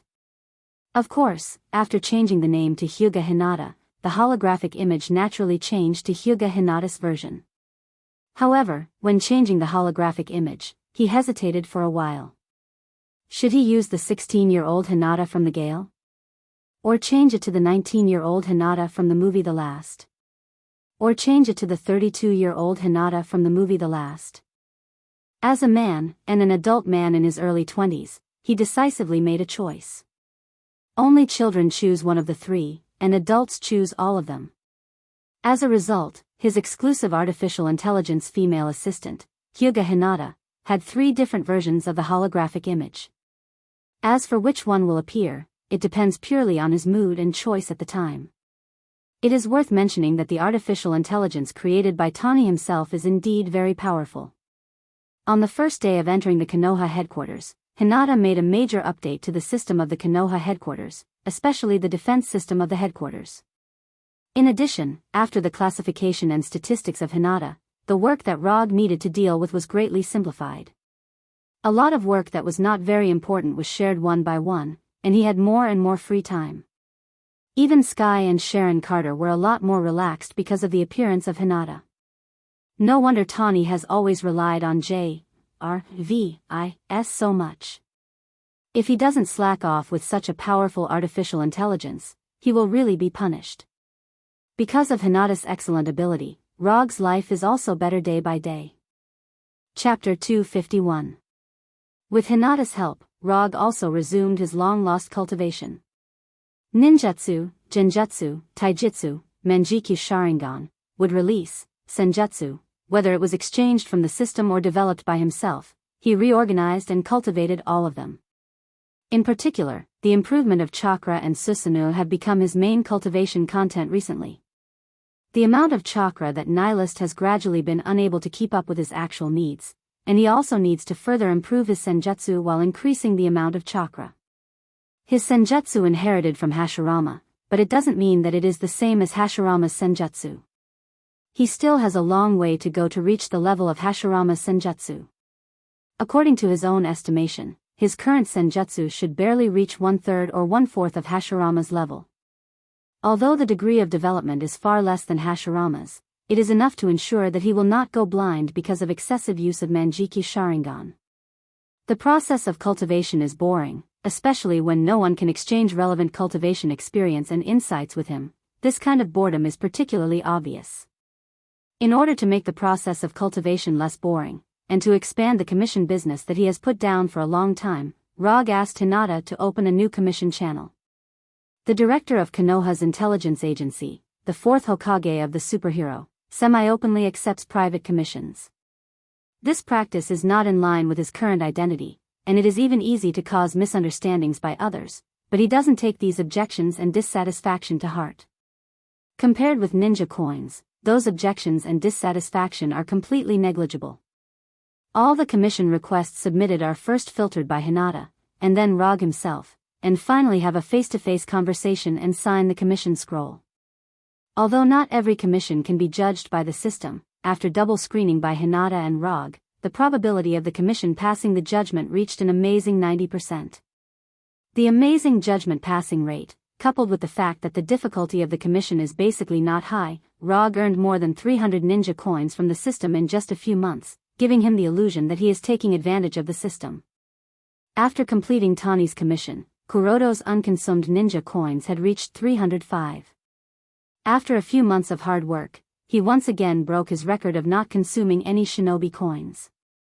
Unconsumed ninja coins, 645 at the same time, the amount of chakra he had increased from Nibi to Sanbai. Then, it once again fell into a plateau. Sir, Calvin Zabo has once again appeared at Miss Sky's operation site. Should we arrange for the members of the Dark Operation to deal with him? When Rog finished his training for the day, Hinata's voice sounded beside him. The Dark Department was a new department that Rog had just established a few months ago. There weren't many people, only about 30 of them. Although there are not many members of the Dark Department, each of them is the best among the extremist fighters, and all of them have received the second transformation of extremists. The second transformation of extremists is the latest result of Dr. Connor's research. It can further improve the strength of the extremist fighters, and it also incorporates part of the abomination serum to have more excellent defensive abilities. Don't worry about him for the time being, as long as he doesn't contact Sky, don't worry about anything else. Calvin is Sky's father, and no one knows where he got the information that Sky was in Konoha's intelligence bureau. Then, like a perverted stalker, he followed Sky. Rog didn't notice his appearance at first. It was Hinata who discovered the man who often wandered around Konoha's headquarters when she was conducting a security patrol of the headquarters, and then she determined his identity. Okay, I will focus on his next behavior and avoid him from contacting Miss Sky. In addition, Miss Gwen's dinner party has been arranged. Do you need to go there now? Hinata is now not only responsible for Rog's work arrangements, but also his daily life arrangements. Although Hinata is not a real human being, she is still so good at dealing with these interpersonal matters that people have nothing to say. I will go there in half an hour. You should let the restaurant prepare in advance. If there were no lunatics who always wanted to destroy the world, Rog would be quite satisfied with his current life. However, the world never lacks ambitious people and paranoid people. The Himalayas, the afterlife. Jiaying, are we really going to cooperate with the people of Adelan? Once the cooperation is official, the peace of the afterlife will be completely over. Gordon, who had no eye sockets, stood in front of Jiaying and asked seriously. As one of the few mutants who can freely enter and exit the afterlife, Gordon doesn't want the peace of the afterlife to end. Although Maximus's proposal is crazy, his plan still has many merits. If we really succeed, the mutants will gain true freedom, eternal freedom. Jia-ing, who was writing with a brush, raised her head and glanced at Gordon, revealing her scarred face. But Gordon wanted to continue to say something, but in the end, he fell silent. With more and more espers emerging in the world, many mutants have become restless. Although life in the afterlife is peaceful, compared to the prosperous life in the outside world, the afterlife is like a backward small mountain village. Not everyone likes peace, especially after having superpowers that surpass ordinary people. There are more and more mutants who are not willing to live a peaceful life. Why can those ordinary people who are inferior to us enjoy a better life than us? Why is it that we, who have superpowers, can only hide like rats that everyone wants to beat? There are not many people with this mentality in the afterlife, but since the mutant called Maximus came to the afterlife, there are more and more radical mutants. If it weren't for some mutants who remained calm, there might be people who have started to shout the slogan of conquering the world and becoming the ruler of the world. Gordon is one of the few mutants who is still calm. Although he doesn't have eyes, he knows that the outside world is not as good as they think. Especially after the appearance of the Avengers, there are more and more unstable people emerging in the world. The blue zone of the moon, Adelan City. If it weren't for the fact that he didn't know the exact location of Adelan City, Gordon would really want to go and find out if the Adelan City that Maximus spoke of is really as beautiful as he said. After Gordon left the study, Maximus walked out from a hidden corner in the study and went straight to Jia-ing, his right hand reaching towards Jia-ing's scarred face. Chapter 252. As a mutant who grew up in Adelan City and was a member of the royal family of the mutants, Maximus had a sense of superiority when facing Jia-ing and Gordon. In his opinion, these mutants who were left behind on Earth were no doubt inferior mutants. Only the mutants born in Adelan City on the moon were the true mutants. Only they had the right to represent the mutants and take back Earth. Just as Maximus' right hand was about to touch Jia-ing's face, Jia-ing grabbed his right hand and used her ability. The moment Jia-ing grabbed his right hand, Maximus' life force began to flow out rapidly and was forcibly absorbed by Jia-ing. An indescribable feeling of pain spread throughout his body.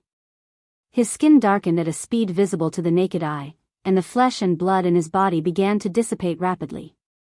Maximus tried to use his ability to break free from Jia-ing's control and get himself out of this near-death situation. But he soon realized that his ability seemed to be disappearing along with his life force. I'll die here. Just as Maximus's heart was filled with despair, Jia-ing retracted her right hand and stopped absorbing Maximus' life force. There won't be a next time, do you understand? Jia-ing's tone was as calm as ever, but Maximus could hear the threat in this calm tone. But he had no time to care about this now. Although Jia-ing had stopped absorbing his life force, he, who had lost a large amount of life force in a short period of time, was as weak as a dying patient. If he had not used his hands to support himself on the edge of the table, he would not even have the strength to stand. Maximus did not expect that Jia-ing would dare to make a move on him, and in such a domineering way. If it were not for the fact that the next plan still needed Maximus to contact Adelan City, Jia-ing would not have minded directly turning him into a paralyzed person. On the surface, Jia-ing looked like a weak woman. Her body was weak, her personality was gentle, and she treated people kindly. But as the ruler of the afterlife, how could she look as weak as she looked? In the past, she might have lacked some ruthlessness and dominance. However, after going through that inhumane and painful experience, her gentle personality had completely died. Now, she was the leader of the mutants in the afterlife, an ambitious person who did not hesitate to plunge the entire world into chaos to achieve her goals. And all of this was taught to her by Hydra's Whitehall. After standing there like a puppet for more than 10 minutes, Maximus finally regained the strength to walk on his own and staggered out of Jia-ing's study. Rog knew nothing about what had happened in the next life. Right now, he was enjoying the gentle experience brought by Gwen. After a crazy night, he was woken up by Hinata's call. "Sir, Miss Sky is missing." Hinata didn't say any unnecessary nonsense and reported the current situation to Rog. Sky, who was supposed to set off with the action team this morning, did not appear. Hinata immediately checked the entry and exit records and surveillance records of the headquarters. Then, he found nothing. Sky hadn't appeared since the surveillance video captured Sky returning to his room at 9:00 last night. There were no records of entry or exit, and the defense system was not damaged in any way. There was no one in the room either. After further retrieving the hidden energy monitoring system, Hinata found a trace of clues. Not long after Sky returned to his room, an abnormal energy appeared in Sky's room. Subsequently, the abnormal energy disappeared, and Sky's life energy signal also disappeared at the same time. See if Calvin is still outside the headquarters? Rog frowned, and a bad premonition emerged in his mind. No trace of Calvin Zabo has been found.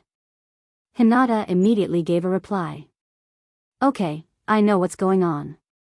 Let Kara perform this mission instead of Sky, and I'll take care of the rest.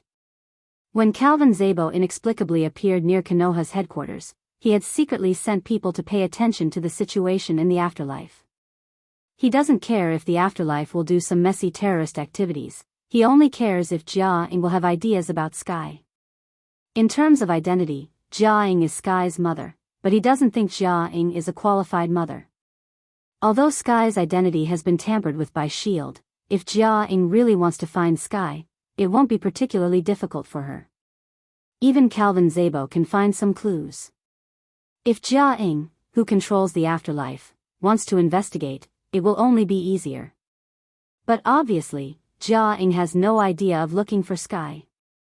Sky needs a family, but she doesn't need a family who treats her as a tool, but a family who really cares about her. Something happened in Konoha, I have to go back. After getting dressed, Rog said to Gwen, who was still lying in bed. Since he became the director of Konoha Intelligence Agency, his secret nest in New York has become Gwen's secret stronghold. Of course, when he returns to New York, it will become a warm little home for him and Gwen. It's like this every time, can't you stay for a few more days?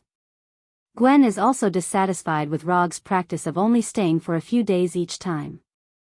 Next time.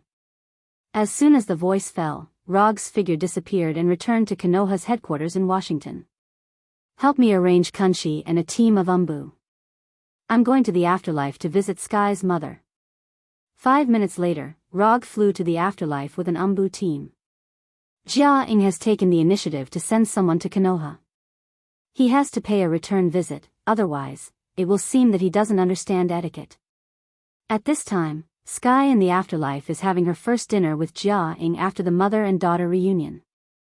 More than 10 hours ago, Gordon brought Sky to the afterlife and let her see her biological mother, Jia-ing, who she had been looking for more than 20 years.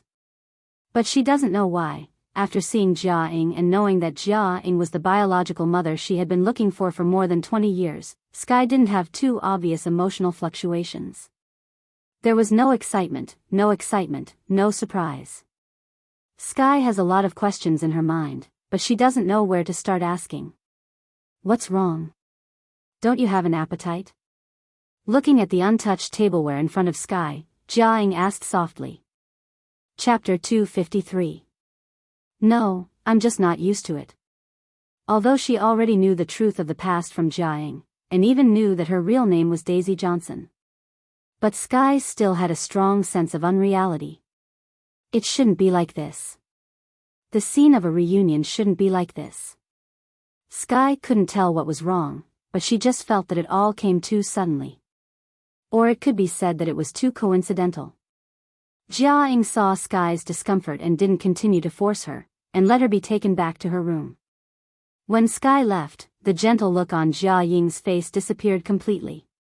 As an immortal who has lived for who knows how many years, Jia-ing could see at a glance that Sky unintentionally revealed a sense of repulsion. Sky herself may not have noticed it, but Jia-ing saw it from her small movements and tone. Gordon, go and investigate the fourth Hokage, his influence on Daisy may be greater than we thought. At this time, although Gordon wasn't in the room, he clearly heard Jia-ying's order, and immediately used his ability to leave the afterlife. As soon as Gordon left, Maximus came into the room and came in front of Jia-ing.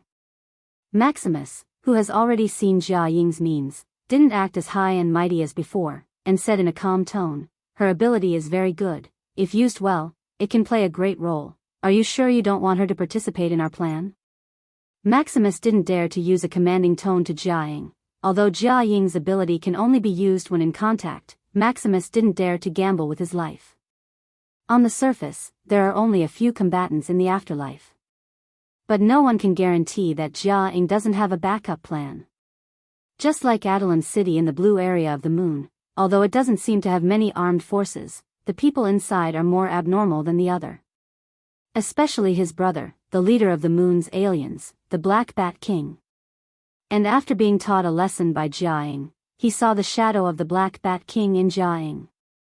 The Black Bat King is a man of few words, and Jia Ying is a woman of few words. This has nothing to do with you. Jia Ying didn't even look at Maximus in front of her, and directly left the room, walking towards the building on the other side of the afterlife. Looking at Jia Ying's disappearing figure, Maximus's eyes flashed with a sharp light. Jia Ying's disregard made him recall some very unpleasant memories that he would never forget.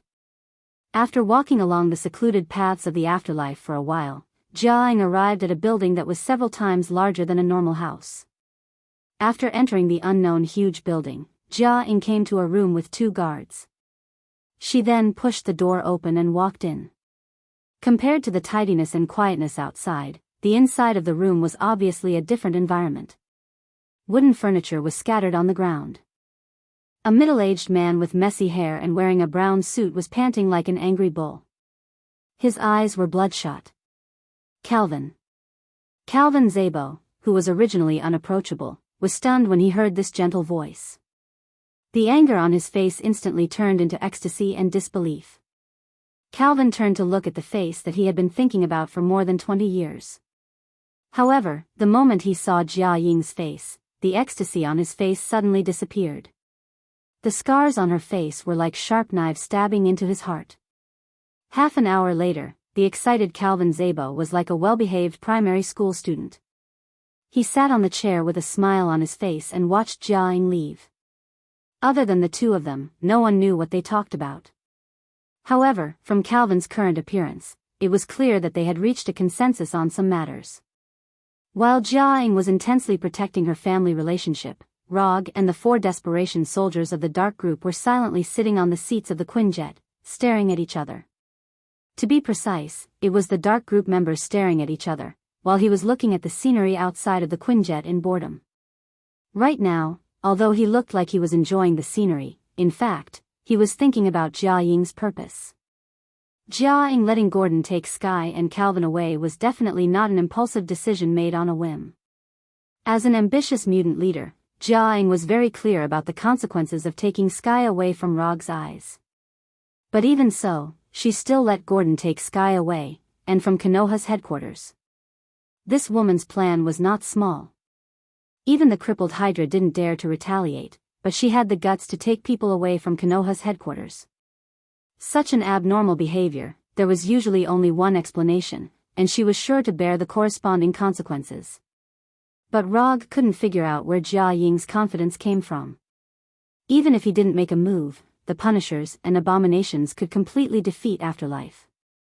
Although there were many mutants in Afterlife, there weren't many who were strengthened by Terrigan's fog.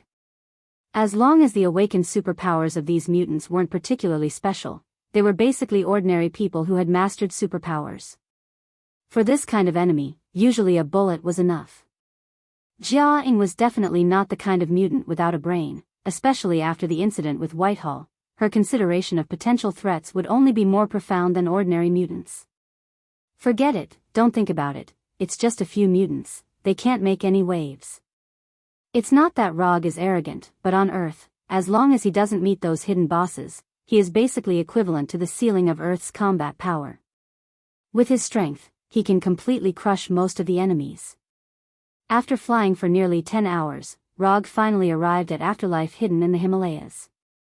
After this long flight, he once again determined that he needed a teleportation ability in addition to the Flying Thor. The Flying Thor is useful, but the premise of its usefulness is that there is a technique.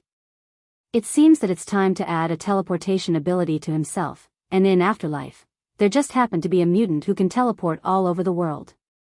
Gordon, it's you. In fact, besides Gordon, he also has other options. For example, go to Kamartage to learn the portal technique, or get Sasuke's 6-tomo Rinnegan. Of these three methods, Gordon is undoubtedly the least difficult one, and it is also the most suitable one for him at present. As a non-native resident, he has always tried to avoid meeting the big boss like Ancient One.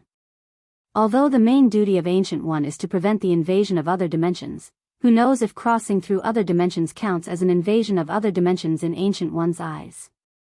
So for the sake of safety, it's better not to meet this kind of big boss. Chapter 254. After flying for more than 10 hours, Kunchi landed directly in an open space near the afterlife, without any intention to hide their tracks. In addition to the Kunchi pilot, Rog and the 4 Umbu members went straight to the wooden gate of the afterlife, which was purely decorative. It has to be said that the area where the afterlife is located is indeed worthy of the name. The mountains are beautiful, the air is fresh, the mountains are stacked in the distance, and the vegetation is rich. With few people and a wide field of vision, this is a good place to live in seclusion. Rog and the Umbu members just came to the gate of the archway. Several strong men blocked in front of them, with a vigilant look. "Who are you?" One of the men who looked like the leader took the initiative to come forward and asked in a harsh tone. "Go and tell Jiaying that Rog is here." Rog didn't care about the eyes of the man in front of him, as if looking at an enemy, and calmly answered. When these men appeared, he used chakra perception to perceive them. These men, without exception, all of them have abnormal energy in their bodies. Although he can't infer the real ability of these men from this abnormal energy, but from the energy intensity, their strength is not very strong. To put it bluntly, any despair fighter in Konoha has a higher energy intensity than them. "You wait here. Look after them, don't let them come in." The first half of the sentence was obviously said to Rog and others. As for the second half, of course, it was said to his companions. Before leaving, the man who seemed to be the leader turned his head to look at Log, as if he wanted to engrave Log's appearance in his mind. The 4 members of the Umbu, at this time, were all wearing white animal masks, and a few simple lines were casually outlined on the masks. He didn't know why, the leader always felt that there was something wrong with these 4 Umbu members. There was a very strange feeling.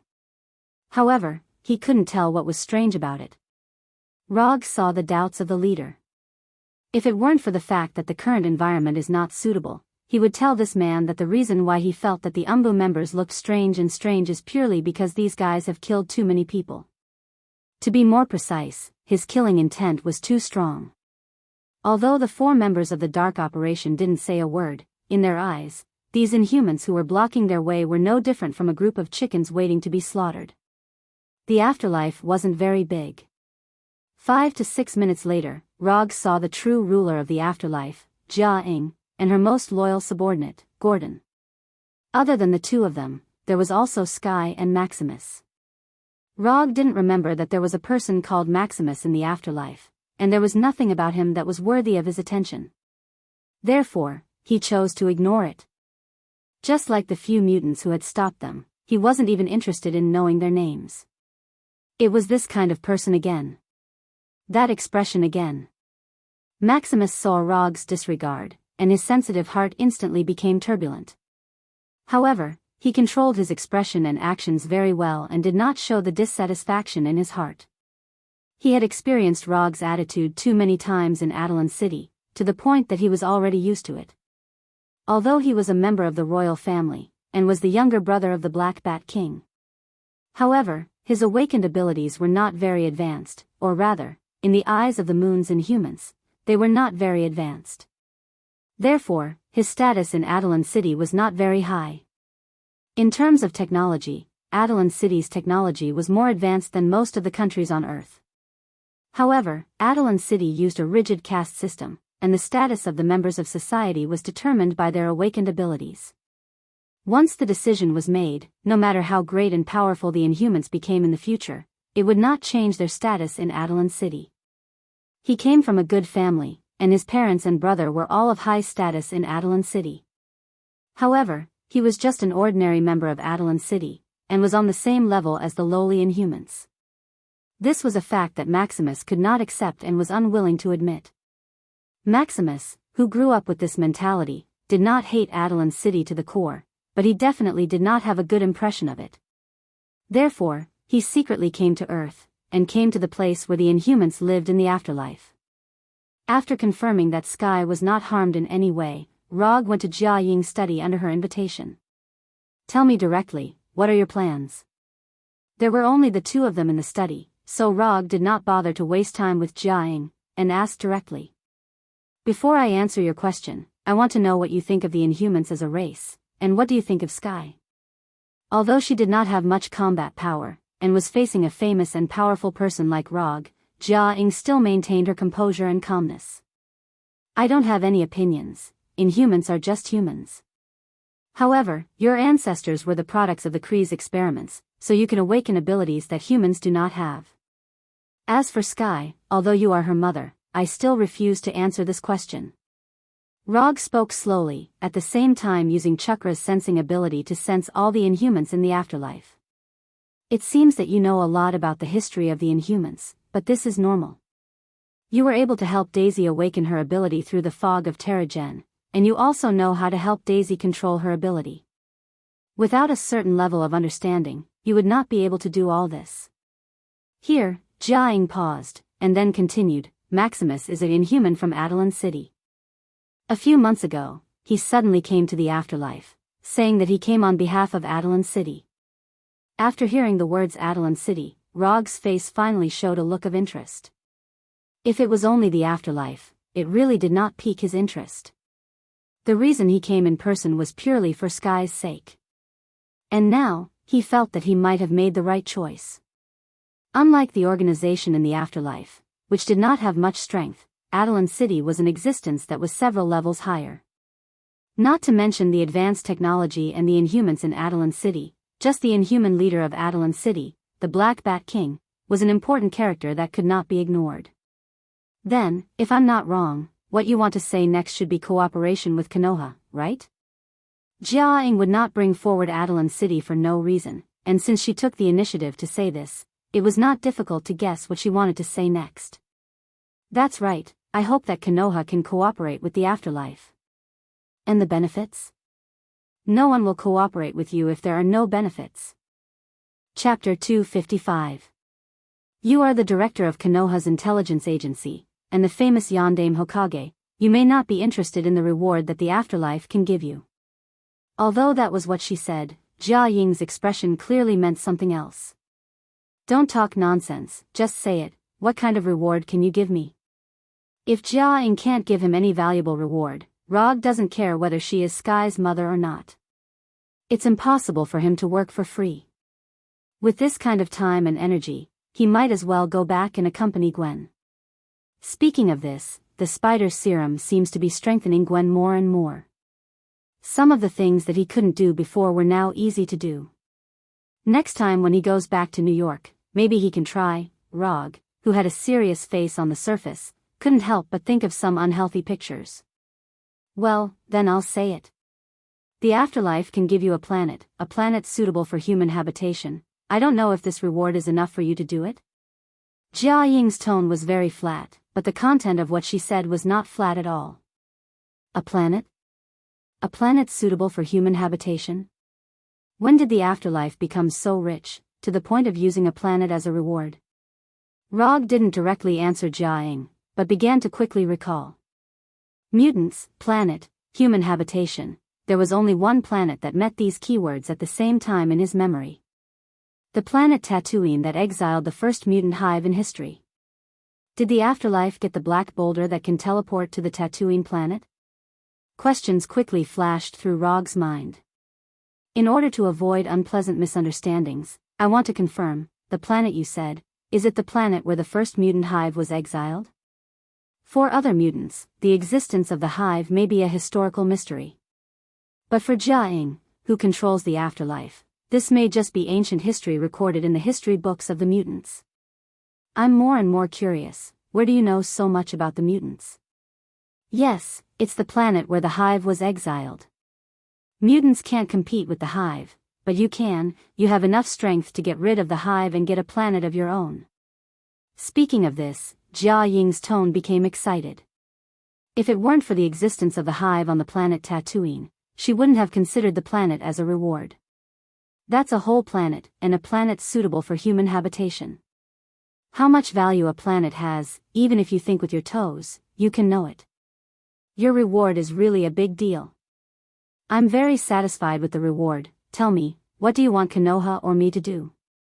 Rog thought. Jia Ying didn't even dare to retaliate against the hive. But the fact is, Jia Ying not only took revenge on Hydra, but also took away the black boulder that was vital to Hydra. The mutants' hive, the first hive in the history hive. Hive,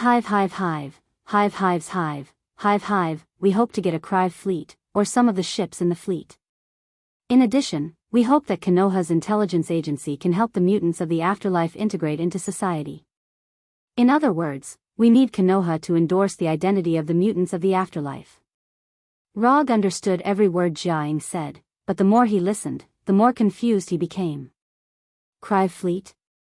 Do you have any misunderstanding about me? I'm not the commander of the Krive, and I don't have the Krive fleet you want. If possible, Rog himself also wants the Krive fleet.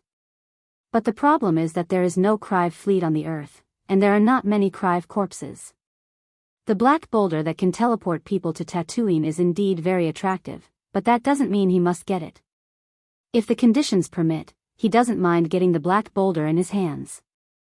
In fact, when Konoha's intelligence agency was fighting against Hydra all over the world, he also asked Konoha to pay attention to the black boulder. But unfortunately, there has been no harvest. The Krive fleet will appear by itself, you just have to take them before they retreat. Jia Ying apparently had considered this problem for a long time and answered confidently. What's going on? The development of things is getting more and more bizarre, and Rog suddenly has a feeling that he can't keep up with the times. The black boulder is, after all, something on the Earth. As long as you look carefully, you can find it sooner or later. But the Krive fleet is obviously a matter of another level, which is completely outside of the Earth. Maximus, he has a Krive fleet behind him, or he got the support of this Krive fleet to come to the Earth from Adelan City on the moon. Jia Ying first explained Maximus's problem, then continued, Maximus is trying to use the name of Adelan City to lure the afterlife to cause a global mutant disaster on the Earth. When the mutants of the afterlife take the initiative to start a war, the Krive fleet will disguise itself as the fleet of Adelan City to help the afterlife. Of course, the final result is that the mutants of the afterlife will become the war slaves of the Krive, and the Krive will conquer the Earth. After conquering the Earth, the Krive will also help Maximus become the new ruler of Adelan City. Jia Ying said slowly, as if she was witnessing the cooperation between Maximus and the Krive fleet. Is the source of the information reliable? I don't want to face an attack from Adelan City while facing the Krive fleet. The mutants of Adelan City are quite strong. To be precise, the Black Bat King was very strong. This information is directly searched from Maximus's memory, and he himself doesn't know about it. Jia Ying briefly explained the source of the information. Adelan City has no interest in the Earth, so they migrated to the blue area of the moon. As long as we don't take the initiative to provoke them, they won't do anything to us. Obviously, this information was also searched from Maximus's memory. If that's the case, there shouldn't be too much of a problem. If Konoha and the Afterlife join forces, it should be enough to deal with the Krive fleet. Konoha agrees to this cooperation. After hearing Rog's answer, Jia Ying finally breathed a sigh of relief, but Rog's voice immediately sounded again. There's no problem with cooperation, but I'm a person of ritual, so let's sign a commission scroll. As soon as his voice fell, Rog took out a commission scroll that had never been used before. Chapter 256. Commission content: help the Afterlife get at least one carry battleship. Commission status: incomplete. Commission reward: 120 ninja coins. Jia Ying's commission successfully passed the judgment of the system, and the reward given by the system was also within Rog's expectations. After throwing the commission scroll back into the summon scroll, Rog suddenly asked, why did the Kree suddenly decide to attack the Earth? With their technological strength, they can attack at any time. Compared with the Earth, the Carey Empire, which has developed an interstellar civilization, is obviously several levels higher. In Thor's words, the Carey Empire is a civilization that has already prepared for a high-level war in the universe. I'm not very clear about this, but when Maximus talked with the commander of the Carey fleet, he vaguely talked about this. According to the fleet commander, the Earthling named Captain Marvel is dead, so no one can stop them anymore. After hearing Jia Ying's explanation, Rog was slightly stunned. However, he controlled his expression very well and didn't let Jia Ying see anything. Captain Marvel is dead, so the Kree plan to invade the Earth. This seems to be reasonable, but it doesn't make sense at all. Rog doesn't doubt the ability of Captain Marvel, but he doubts that the Kree won't make such a naive decision. Since the Kree know that Captain Marvel is dead, they must know that Captain Marvel was killed by him. A person who can kill Captain Marvel, how can the combat power shown by him be weaker than Captain Marvel? Otherwise, it wouldn't be Captain Marvel who died. Therefore, Rog himself is skeptical about what Jia Ying said just now. Of course, there may be another reason. That is, in the eyes of the Kree, the death of Captain Marvel is just an accident, and Rog is not as strong as Captain Marvel, so he doesn't need to care too much. If considered from this point of view, then the actions of the Kree make sense. However, Rog himself is not very satisfied with this. What is an accident? I killed him with my own strength, okay? I didn't even use the reality gem, I killed him with my own strength. However, even though he was dissatisfied, he couldn't explain anything to the Kree. After all, when the time came, they would know the truth of the matter. Give me the list of those who need a legal identity, and I will let Konoha arrange new identities for them. But let's agree in advance, Konoha can provide you with a new social identity. However, if you take advantage of the identity given by Konoha, or let Konoha take the blame, you know what the consequences will be. Rog didn't ask Jia Ying to write about the arrangement of the Inhumans on the scroll. On one hand, it was a long-term job, and on the other hand, it was hard to measure this kind of thing. It was not easy to integrate into human society and gain the recognition of ordinary people.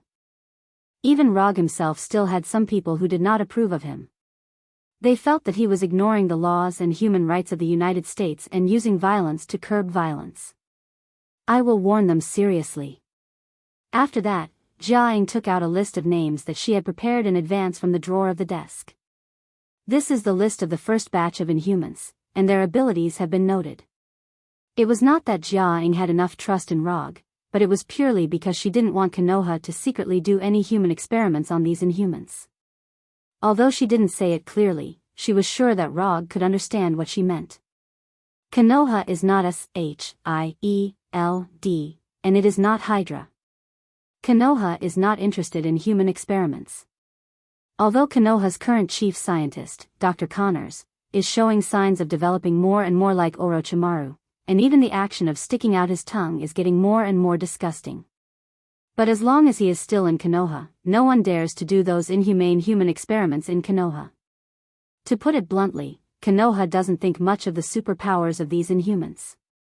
Of course, superpowers such as Sky's shock wave, Gordon's transmission, and Black Bat King's sonic wave are exceptions.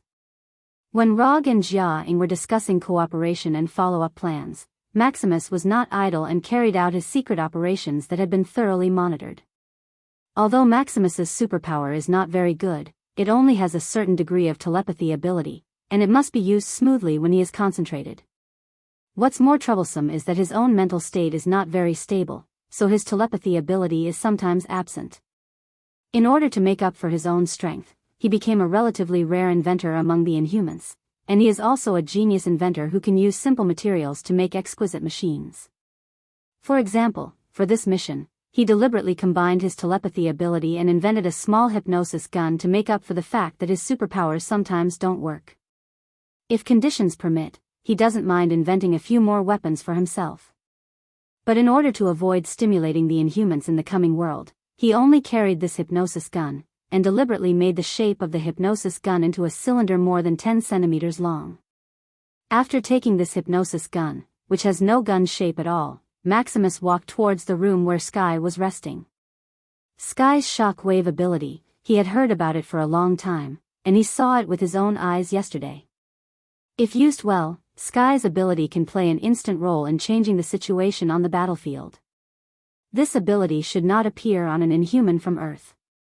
Only an inhuman from the royal family like himself is worthy of such a powerful ability. On the way to Sky's room, Maximus even fantasized about the beautiful scene when he has Sky's ability. But at this time, he didn't know that his every move was clearly seen by the Inhumans in the future. Maximus's arrival has caused many Inhumans to become fanatical, to the point that they are willing to violate the rules of the future. But as long as Jia Ying is still in the future, as long as the Inhuman soldiers loyal to Jia Ying are still around, the future will not be chaotic. Just as Maximus was about to arrive at Sky's room, the eyeless Gordon suddenly teleported to his side and grabbed his shoulder. "What are you doing?" Gordon clearly has no intention of answering him, and teleported Maximus to Jia Ying's study room again. Is he Maximus? He doesn't look very smart. Rog sized Maximus up and said casually. What do you mean? Are you going to start a war with the Inhumans? Maximus sharply sensed that something is wrong. Jia Ying and Gordon's actions made him realize something, so he didn't even think about it and put a big label on Rog's head, changing the concept of attacking him to starting a war with the Inhumans. Chapter 257. You can't represent the mutants. Rog snorted and replied with disdain. Maximus knew his own value and status. He knew that he was not that important. However, being pointed out by Rog in such a merciless manner still made him feel extremely displeased. What are you trying to do? Don't blame me for not reminding you. My brother is the Black Bat King. If anything happens to me, he won't let you go. If possible, Maximus wanted to draw a clear line between himself and the Black Bat King. However, he knew very well that not only could he not draw a clear line between himself and the Black Bat King, but he also had to use the Black Bat King's influence as much as possible. Although he did not know what Rog and Jia Ying had talked about, the current situation was very unfavorable for him. If your brother really cared about you that much, you wouldn't have to work with the Creoles. So, you should stop bluffing like this. Rog did not care whether Maximus had the Black Bat King's support or not. No one could stop him from completing his mission. Maximus could not, and neither could the Black Bat King. Working with the Creoles? How did they know about my cooperation with the Creoles? Other than me and the Creoles, no one else could have known about this. Maximus's face turned ugly, and his psychological defenses began to show signs of collapsing. The reason he dared to stay in the afterlife was because he knew that these people in the afterlife would not know about his true purpose. These indigenous mutants who have never left Earth could not have seen through my plan. They don't have any mutants who can read minds here. With that in mind, Maximus shifted his attention to Rog. From Maximus's point of view, Rog was indeed the most suspicious one. However, he did not expect that the one who saw through his plan was not Rog, but Jia Ying and the other indigenous mutants who he had always looked down on. Are you sure this will lure the Creoles out? They want a mutant disaster that will sweep across the entire Earth. If they don't see the disaster in their plan, they might not appear. Jia Ying didn't look at Maximus. Ever since she had reached an agreement with Log, Maximus had become a dispensable existence. Of course not. I'm not a Cree. How would I know what kind of decision they would make? But since they are still interested in the Inhumans, then they will definitely be interested in the honeycomb. After all, compared to controlling a group of mutants, controlling one mutant is obviously much easier. And with the beehive, it's basically the same as having the key to controlling all the Inhumans. According to the agreement between Maximus and the Kree would conquer the Inhumans and Earth in the afterlife after the Inhuman calamity. Neither Rog nor Jia Ying had any interest in causing a global Inhuman disaster. Therefore, they had to consider other ways to lure the Kree out. The beehive was the bait they had prepared for the Kree people. If the Kree knew about the existence of the beehive, Rog was not sure if they would change their plans, but they would at least be tempted. More importantly, regardless of whether the Creoles would change their plans because of the beehive, it would not affect his next plan. As long as the Kree received the information about the hive and brought Maximus onto the Kree warship, his plan would be a success. Alright, if that's the case, I'll trust you this time. After saying that, Jia gestured for Gordon to bring the transparent box containing the black boulder into the study. Maximus looked at the black boulder that Gordon had brought, then turned to look at Rog and Jia, and immediately realized something. The name Beehive was not unfamiliar to Maximus. Based on the conversation between Rog and Jia, as well as the black boulder that Gordon had brought, he could roughly guess the plan of Rog and the rest. However, there was one thing that he did not understand, and that was why Rog and Jia thought that he would obediently cooperate. Stop spacing out, go contact the Kree. Maximus, who was still thinking, immediately heard Rog's voice. Why should I listen to your orders? Who do you think you are? Although he did not have much combat power, Maximus was very sure that in Rog and Jia plan, he was a crucial part. They won't dare do anything to me, only I can contact the Kree. Without my help, they won't be able to do anything. Maximus felt that he had grasped the crux of the matter, and regained control of the situation. In addition, Rog and Jia did not restrict or oppress him in any way, which made him even more certain of his thoughts. No wonder you didn't dare do anything to me after bringing me here. So there are times when you need my help too. A confident look appeared on Maximus's face. In the next second, he heard a gunshot and felt a sharp pain in his right leg. Bang! Just as Maximus's mind was filled with strange thoughts, Rog took out the disaster pistol and shot him without hesitation. Why do you have to listen to my orders? The reason is simple. Because if you say no, I'll shoot you right now. Rog's tone was very calm, but the three present could tell that he was not joking. Lunatic, he's a lunatic.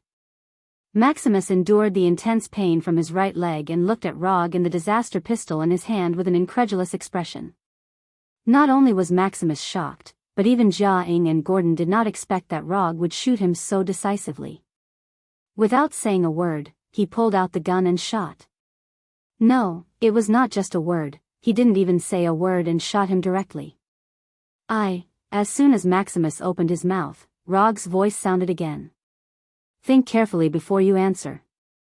You only have one chance. Maximus was indeed the only one who could contact the Kree, but this did not mean that Rog needed to be controlled by him. Even if Maximus was the only one who could contact the Kree, he could still bring the dead Maximus back. Although this would consume some ninja coins, which would quickly reduce the cost-performance ratio of the whole mission. Enduring the intense pain from his right leg and the intense anger in his heart, Maximus took a deep breath and said word by word, I will do as you say. Wouldn't it have been better if he had answered like this from the start? Why did he have to make trouble? After hearing Maximus's answer, Rog put away the disaster pistol with satisfaction, then stood up from the chair, went straight to Maximus, and patted him on the shoulder. I know why you can't compare to your brother, you really can't. Chapter 258. Maybe the Kree didn't prepare a communication device for Maximus in advance. Or maybe Maximus didn't think it was safe to carry a communication device with him. A communication device to communicate with the Kree warship had to be made on the spot. Under the supervision of Rog and the others, as well as the materials provided by the afterlife, Maximus made a communication device that was dozens of centimeters tall and looked like a coffee machine. Remember, don't do anything stupid. After giving Maximus a final warning, Rog and the others left the room, leaving Maximus and the black boulder in the specially arranged room. Rog didn't care how Maximus would contact the Kree or take the black boulder away. The only thing he cared about now was whether the Kree would bring Maximus on the warship. As long as the Kree brought Maximus on the warship, he could use the Flying Thor spell on Maximus to teleport. However, there was a potential problem with this, and that was the location of the Kree warship might be out of his sensing range. So to avoid this awkward situation, and to avoid losing the black boulder, he and Jia prepared a backup plan. What was in the room with Maximus was not the real black boulder, but the black boulder that the shadow clone had transformed into. Maximus didn't know this, and he didn't have the means to confirm the authenticity of the black boulder. Even if the Kree wanted to confirm the authenticity of the black boulder, they would have to bring the black boulder onto the warship for further confirmation. So whether the Kree warship was within Rog's sensing range or not, it wouldn't affect his final plan. Under the supervision of Rog and the others, Maximus activated the communication device he made and contacted the Kree warship in outer space. After reporting the news of the Black Boulder and the Hive, the Kree gave a reply that Rog expected. The Kree's response was within Rog's expectations. After all, this was an opportunity to control all the Inhumans more easily. But there was one thing he didn't expect. He thought that the Kree would use some very high-tech and mysterious quantum portal or other means of teleportation to take Maximus and the Black Boulder away. But the Kree's reply was that they would arrange a small spaceship to pick up Maximus and the Black Boulder. This was reasonable, but it didn't look cool. A few hours later, with Rog and Jia Ying's help, Maximus left the afterlife with the Black Boulder and boarded the small Kree spaceship that was specially sent to pick him up. After Maximus boarded the four-cornered Kree warship, Rog connected to the Thor spell. As long as the Flying Thunder God technique stopped moving, he would use the Flying Thunder God to teleport over. Of course, this was under the premise that the Flying Thunder God technique was still within his sensing range. After more than 20 minutes, the Flying Thunder God's skill on Maximus finally stopped its super high-speed movement and returned to its normal small-scale movement level. This small movement was caused by Maximus's own movement. It was a normal change of position. This was because the combat ability of the Otherworlders in the afterlife wasn't very good.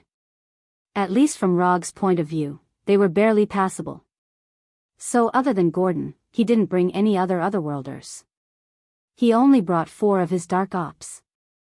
As for Sky, she didn't even know about this mission.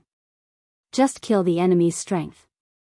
Try not to damage the warship itself.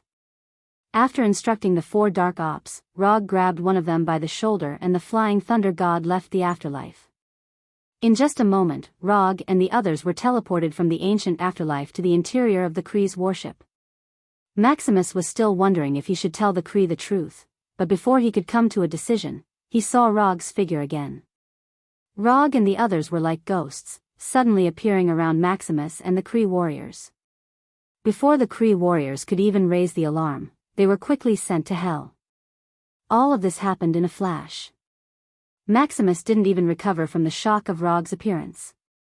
The Kree warriors around him had already lost their lives. Not only did the killing efficiency of the Dark Group send a chill down Maximus's spine, even Gordon, who was beside him, also frowned. Although Gordon didn't have eyes and couldn't see the Dark Ops actions, he could feel the Kree warriors instantly losing their lives. The 4 Dark Ops used their actions to prove to Gordon what a true professional warrior was. Gordon, bring this guy back. He still has some value left. The reason why Rog brought Gordon up was because Gordon was the only one among the Otherworlders who had the ability to travel between the Kree's warship and the afterlife. As for Gordon's combat ability, he didn't consider it at all. Fighting this kind of thing, he and the 4 Dark Ops were enough. Gordon brought Maximus back to the afterlife, while Rog and the Dark Ops began their journey of plundering the warship. The 4 Dark Ops were divided into 2 groups, attacking from different directions. Rog, of course, went to the command center of the warship alone. Although the Kree Empire's technology far surpassed Earth's, the strength of the Kree warriors still couldn't keep up with their technological level. Other than their bodies being stronger than humans and their weapons being more advanced, these Kerry warriors didn't give Rog any surprises. At the very beginning, he would personally deal with these Kree warriors who came to stop him. After dealing with 2 or 3 Kree warrior squads, he let the Shadow Doppelganger deal with this kind of combat experience. The huge difference in strength allowed him to effortlessly push his way to the command center of the warship. It was a taller and bigger command center that looked like a mausoleum hall. Ugh. This is very Kree style. Just when Rog thought that he was going to take control of the Kree warship without any suspense, he saw a familiar Kree. Strictly speaking, what he saw was the hammer that represented the Warhammer. A dark black Kree armor, a meter-long Warhammer in his hand, and a strange black mud-like pattern on his face. This is the accuser Luo Nan. Although it was the first time they met, Rog immediately recognized Luo Nan. A trace of doubt appeared on his face. Why is he here? Even if there was a change in the timeline, the accuser Luo Nan should be looking for the universal orb that contained the power gem. Why did he suddenly have ideas about Earth? Chapter 259. While Rog was looking at Luo Nan, who was holding a warhammer, was also silently observing Rog. Unlike Rog, who knows him, Luo Nan doesn't know anything about Rog. Luo Nan only knows two people from Earth. One is Captain Carroll, who single-handedly forced the Carey fleet to retreat decades ago. The other is a marauder who calls himself Star-Lord. As for the name of this Star-Lord, Luo Nan doesn't know, nor is he interested in knowing. The reason why he knows Star-Lord is purely because Star-Lord is a relatively rare Earthling in the universe. That's all. But from now on, Rog will be added to the list of Earthlings he knows. After witnessing the battle scene of Rog and the Shadow Clone pushing all the way to the command center, Luo Nan knew that this man from Earth is not simple. Although in Luo Nan's view, the Carey warriors who had just been killed by Rog are completely inferior to the warriors of his Accuser Legion. But no matter what, those are qualified warriors raised by the Carey Empire, not mobs like space pirates or criminals. If they were compared to the human soldiers on Earth, the Carey soldiers would definitely be considered elites. Earthling, tell me your name, you have the qualifications to make me personally take action. After carefully looking at Rog, Luo Nan said, his tone full of confidence, or rather, pride. Not to mention that Rog is just an Earthling, even if he is a person from the Nova Empire, Luo Nan's attitude will not change much. He is the commander of the Carey Empire, Luo Nan, who has an illustrious existence in the entire universe. Although Luo Nan's attitude is not very friendly, he does have the strength to match his pride. However, Luo Nan obviously ignored one point, that is, Rog can't understand what he is saying at all. Luo Nan doesn't know the language of Earth, and Rog also doesn't know the language of the Carey Empire. Rog, who has not really started his journey in the universe, can't have the so-called universal language translator on him. So for Luo Nan's inquiry, Rog's response was to directly raise the disaster pistol and shoot him. Bang! The light blue chakra bullet arrived in front of Ronan at a speed faster than the speed of sound. Then Luo Nan blocked it with his warhammer. Although in the original timeline, the manipulator Luo Nan died in a hilarious manner at the hands of the Milky Way awkward dance troupe. But there was one point that couldn't be denied. And that was that Luo Nan was a ferocious person who could hold the strength gem with his bare hands without dying. In Rog's memory, there were only 3 people who could do this alone. One was Luo Nan, one was Thanos Dominator, and the other was an unknown member of the Celestial Group. For such an existence, no matter how serious he was, it would not be an exaggeration. After casually blocking the chakra bullet, Luo Nan finally realized that there was a language barrier between him and Rog. Thus, he opened his mouth once more. But this time, he deliberately turned on the language translation function on the spaceship. Report your name? If you want to know my name, beat me first. I don't have the habit of reporting my name to a loser. Rog put the disaster pistol back into the holster and replied arrogantly. I'm not afraid of showing off. Luo Nan didn't expect that Rog would give such an answer. However, he didn't have any dissatisfaction or anger because of this. Instead, he felt that what Rog said was very reasonable. 2 men of different races with similar names had achieved a strange resonance in such a strange way.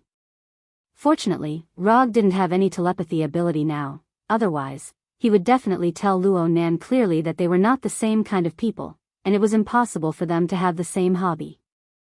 Luo Nan didn't speak again. He snorted softly and instantly attacked Rog. In terms of speed, Luo Nan's speed wasn't very fast. He wasn't as fast as Quicksilver and Owl, who had awakened the speed god power. But in terms of combat experience, Luo Nan was obviously several times stronger than Quicksilver and Owl combined. In a battle, speed was very important, but whether there was a corresponding attack that matched the speed was even more important. Luo Nan's speed wasn't very fast, but his attack completely matched his speed. The warhammer in his hand attacked Rog's head like a meteor. Clang! Just when the head of the warhammer was about to hit his head, the silver-white Kusanagi sword appeared in Rog's right hand and hit the handle of the warhammer like lightning. Boom! Neither Luo Gu nor Ronan unleashed any energy attacks. However, a visible shockwave surged out from the point of impact when the Warhammer and the Kusanagi no Tsurugi sword collided. The shockwave produced a powerful explosion. The shockwave produced by the explosion was like a wave hitting Rog and Luo Nan's body. The shockwave that was enough to blow away ordinary people didn't make them shake at all. The two people stood motionless like boulders on a mountain peak. Luo Nan didn't hesitate when his attack failed. The Warhammer, which was not known for its flexibility, showed a side that was beyond common sense. The Warhammer in Luo Nan's hand was like a viper that had a life of its own. It suddenly retracted and changed directions, drawing a beautiful arc. Then from top to bottom, it smashed straight at Rog's head. If it hit, Rog's head would explode like a watermelon falling from a high place. However, Rog wouldn't give Luo Nan such a chance. It was always him who smashed other people's heads. When had he ever seen him get smashed in the head? The Warhammer attack was fast, but Rog disappeared even faster. Accurately speaking, he didn't disappear, but attacked. Lightning body blink. Kusanagi sword, Chidori blade. Rog was like a real lightning bolt as he appeared behind Luo Nan in an instant. The Kusanagi sword wrapped in lightning directly chopped at the back of Luo Nan's neck. Right now, Luo Nan was wearing battle armor, and he was wearing a hood made of unknown metal or some other material. As long as the Chidori blade hit, even if Luo Nan's neck was made of steel, Rog had the confidence to cut him in half. The Warhammer was still descending. Luo Nan didn't have time to turn around and defend. The moment Luo Nan's silhouette disappeared, Luo Nan was on full alert. As a warrior who had experienced hundreds of battles, he obviously knew that his biggest weakness was behind him.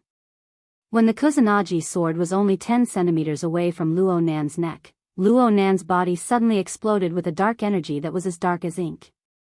This sudden dark energy didn't disperse like a shock wave. Instead, it instantly formed a 360-degree energy shield, completely enveloping Luo Nan. Zizizi. The Kusanagi sword wrapped in lightning chopped at the black energy shield, exploding with a silvery white electric current. Chapter 260. Rog wasn't surprised that Luo Nan was able to block his sword. In other words, he would be surprised if Luo Nan wasn't able to block it. How could a person who was able to make a name for himself in the universe be killed so easily? Without any hesitation, Rog pulled back his sword and retreated, instantly pulling a distance of over 10 meters. After Rog retreated, Luo Nan, who was holding a warhammer, turned around in a calm and unhurried manner. He stared at Rog with a dull expression. At the beginning, Luo Nan didn't have a clear understanding of Rog's strength. The Keri soldiers who went to stop Rog were like amateurs who were killed in an instant. They didn't provide any valuable information. After exchanging a few blows with Rog, Luo Nan finally understood why those Keri soldiers couldn't withstand a single blow. Whether it was strength, speed, skill, or combat intuition, Rog could be considered to be at the top level. And he was different from the soldiers who were only good at physical attacks. He was also proficient in energy attacks. Even though Luo Nan didn't know what ninjutsu was, he could determine that Rog was proficient in energy attacks just by looking at the lightning body blink and Chidori blade. This wasn't a baseless guess, but rather a combat intuition cultivated from his rich combat experience. An enemy who didn't have any shortcomings in the offensive aspect. Interesting.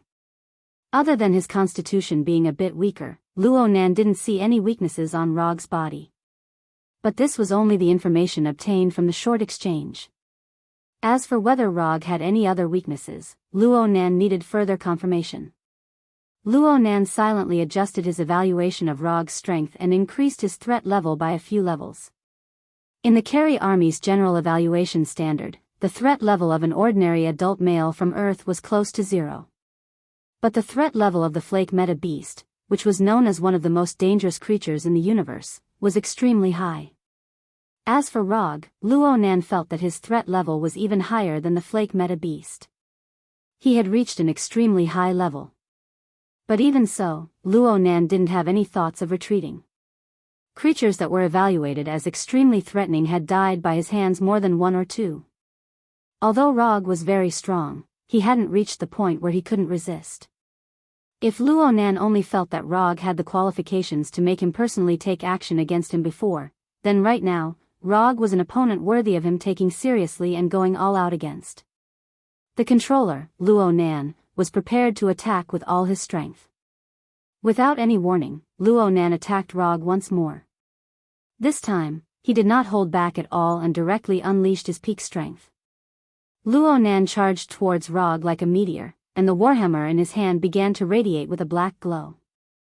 Rog hadn't arrived yet, but the shockwave from the warhammer had already arrived in front of Rog. Boom!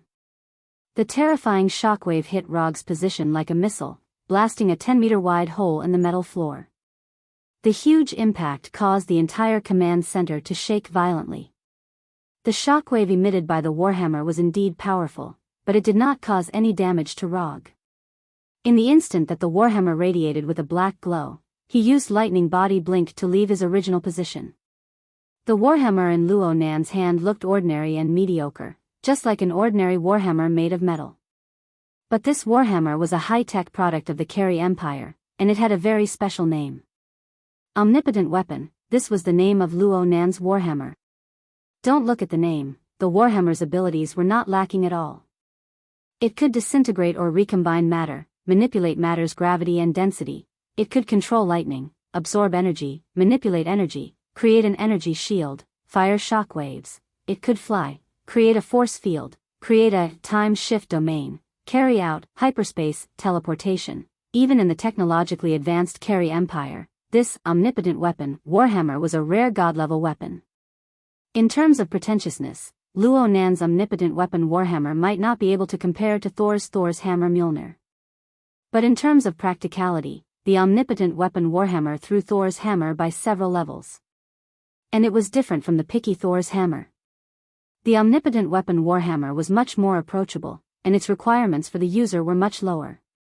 After using the lightning body blink to dodge the shockwaves emitted by the warhammer, Rog didn't hold back against Luo Nan. He waved his hand and threw out 2 ninjutsu. Water release, Water Dragon Bullet. Fire release, Fire Dragon Bullet. A 20-meter-long enormous water dragon appeared behind Rog out of thin air. It opened its enormous dragon mouth and flew directly towards Luo Nan. At the same time, the flames that Rog spat out from his mouth turned into 3 enormous flame dragons, attacking Luo Nan from 3 different directions at the same time. Wanting to use close-range attacks to get rid of Luo Nan wasn't an easy matter. And close-range attacks would bring unnecessary threats to himself. As a sufficiently cautious ninja, Rog obviously wouldn't mindlessly rush up recklessly. Rumble. The water dragon and the fire dragon arrived in front of Luo Nan in the blink of an eye, and then they hit the energy shield around Luo Nan's body. Whether it was the water dragon bullet or the fire dragon bullet, they weren't particularly powerful ninjutsu. The reason why he chose to use these 2 ninjutsu to counterattack was purely because these 2 ninjutsu looked better. Even the Chidori blade couldn't break through the defense of Luo Nan's energy shield. Of course, the fire dragon bullet and the water dragon bullet couldn't break through. The water droplets formed by the shattering of the water dragon danced in the sky. The high temperature brought by the fire dragon quickly evaporated the water droplets. The temperature in the command center began to rise rapidly. Luo Nan, who blocked the water dragon bullet and the fire dragon bullet, didn't have time to counterattack. Rog's attack once again arrived in front of him. Wind release, Vacuum chain wave. Rog spat out a large breath from his mouth. 7 or 8 sickle weasel-like wind blades instantly arrived in front of Luo Nan, slashing at the energy shield like sharp blades.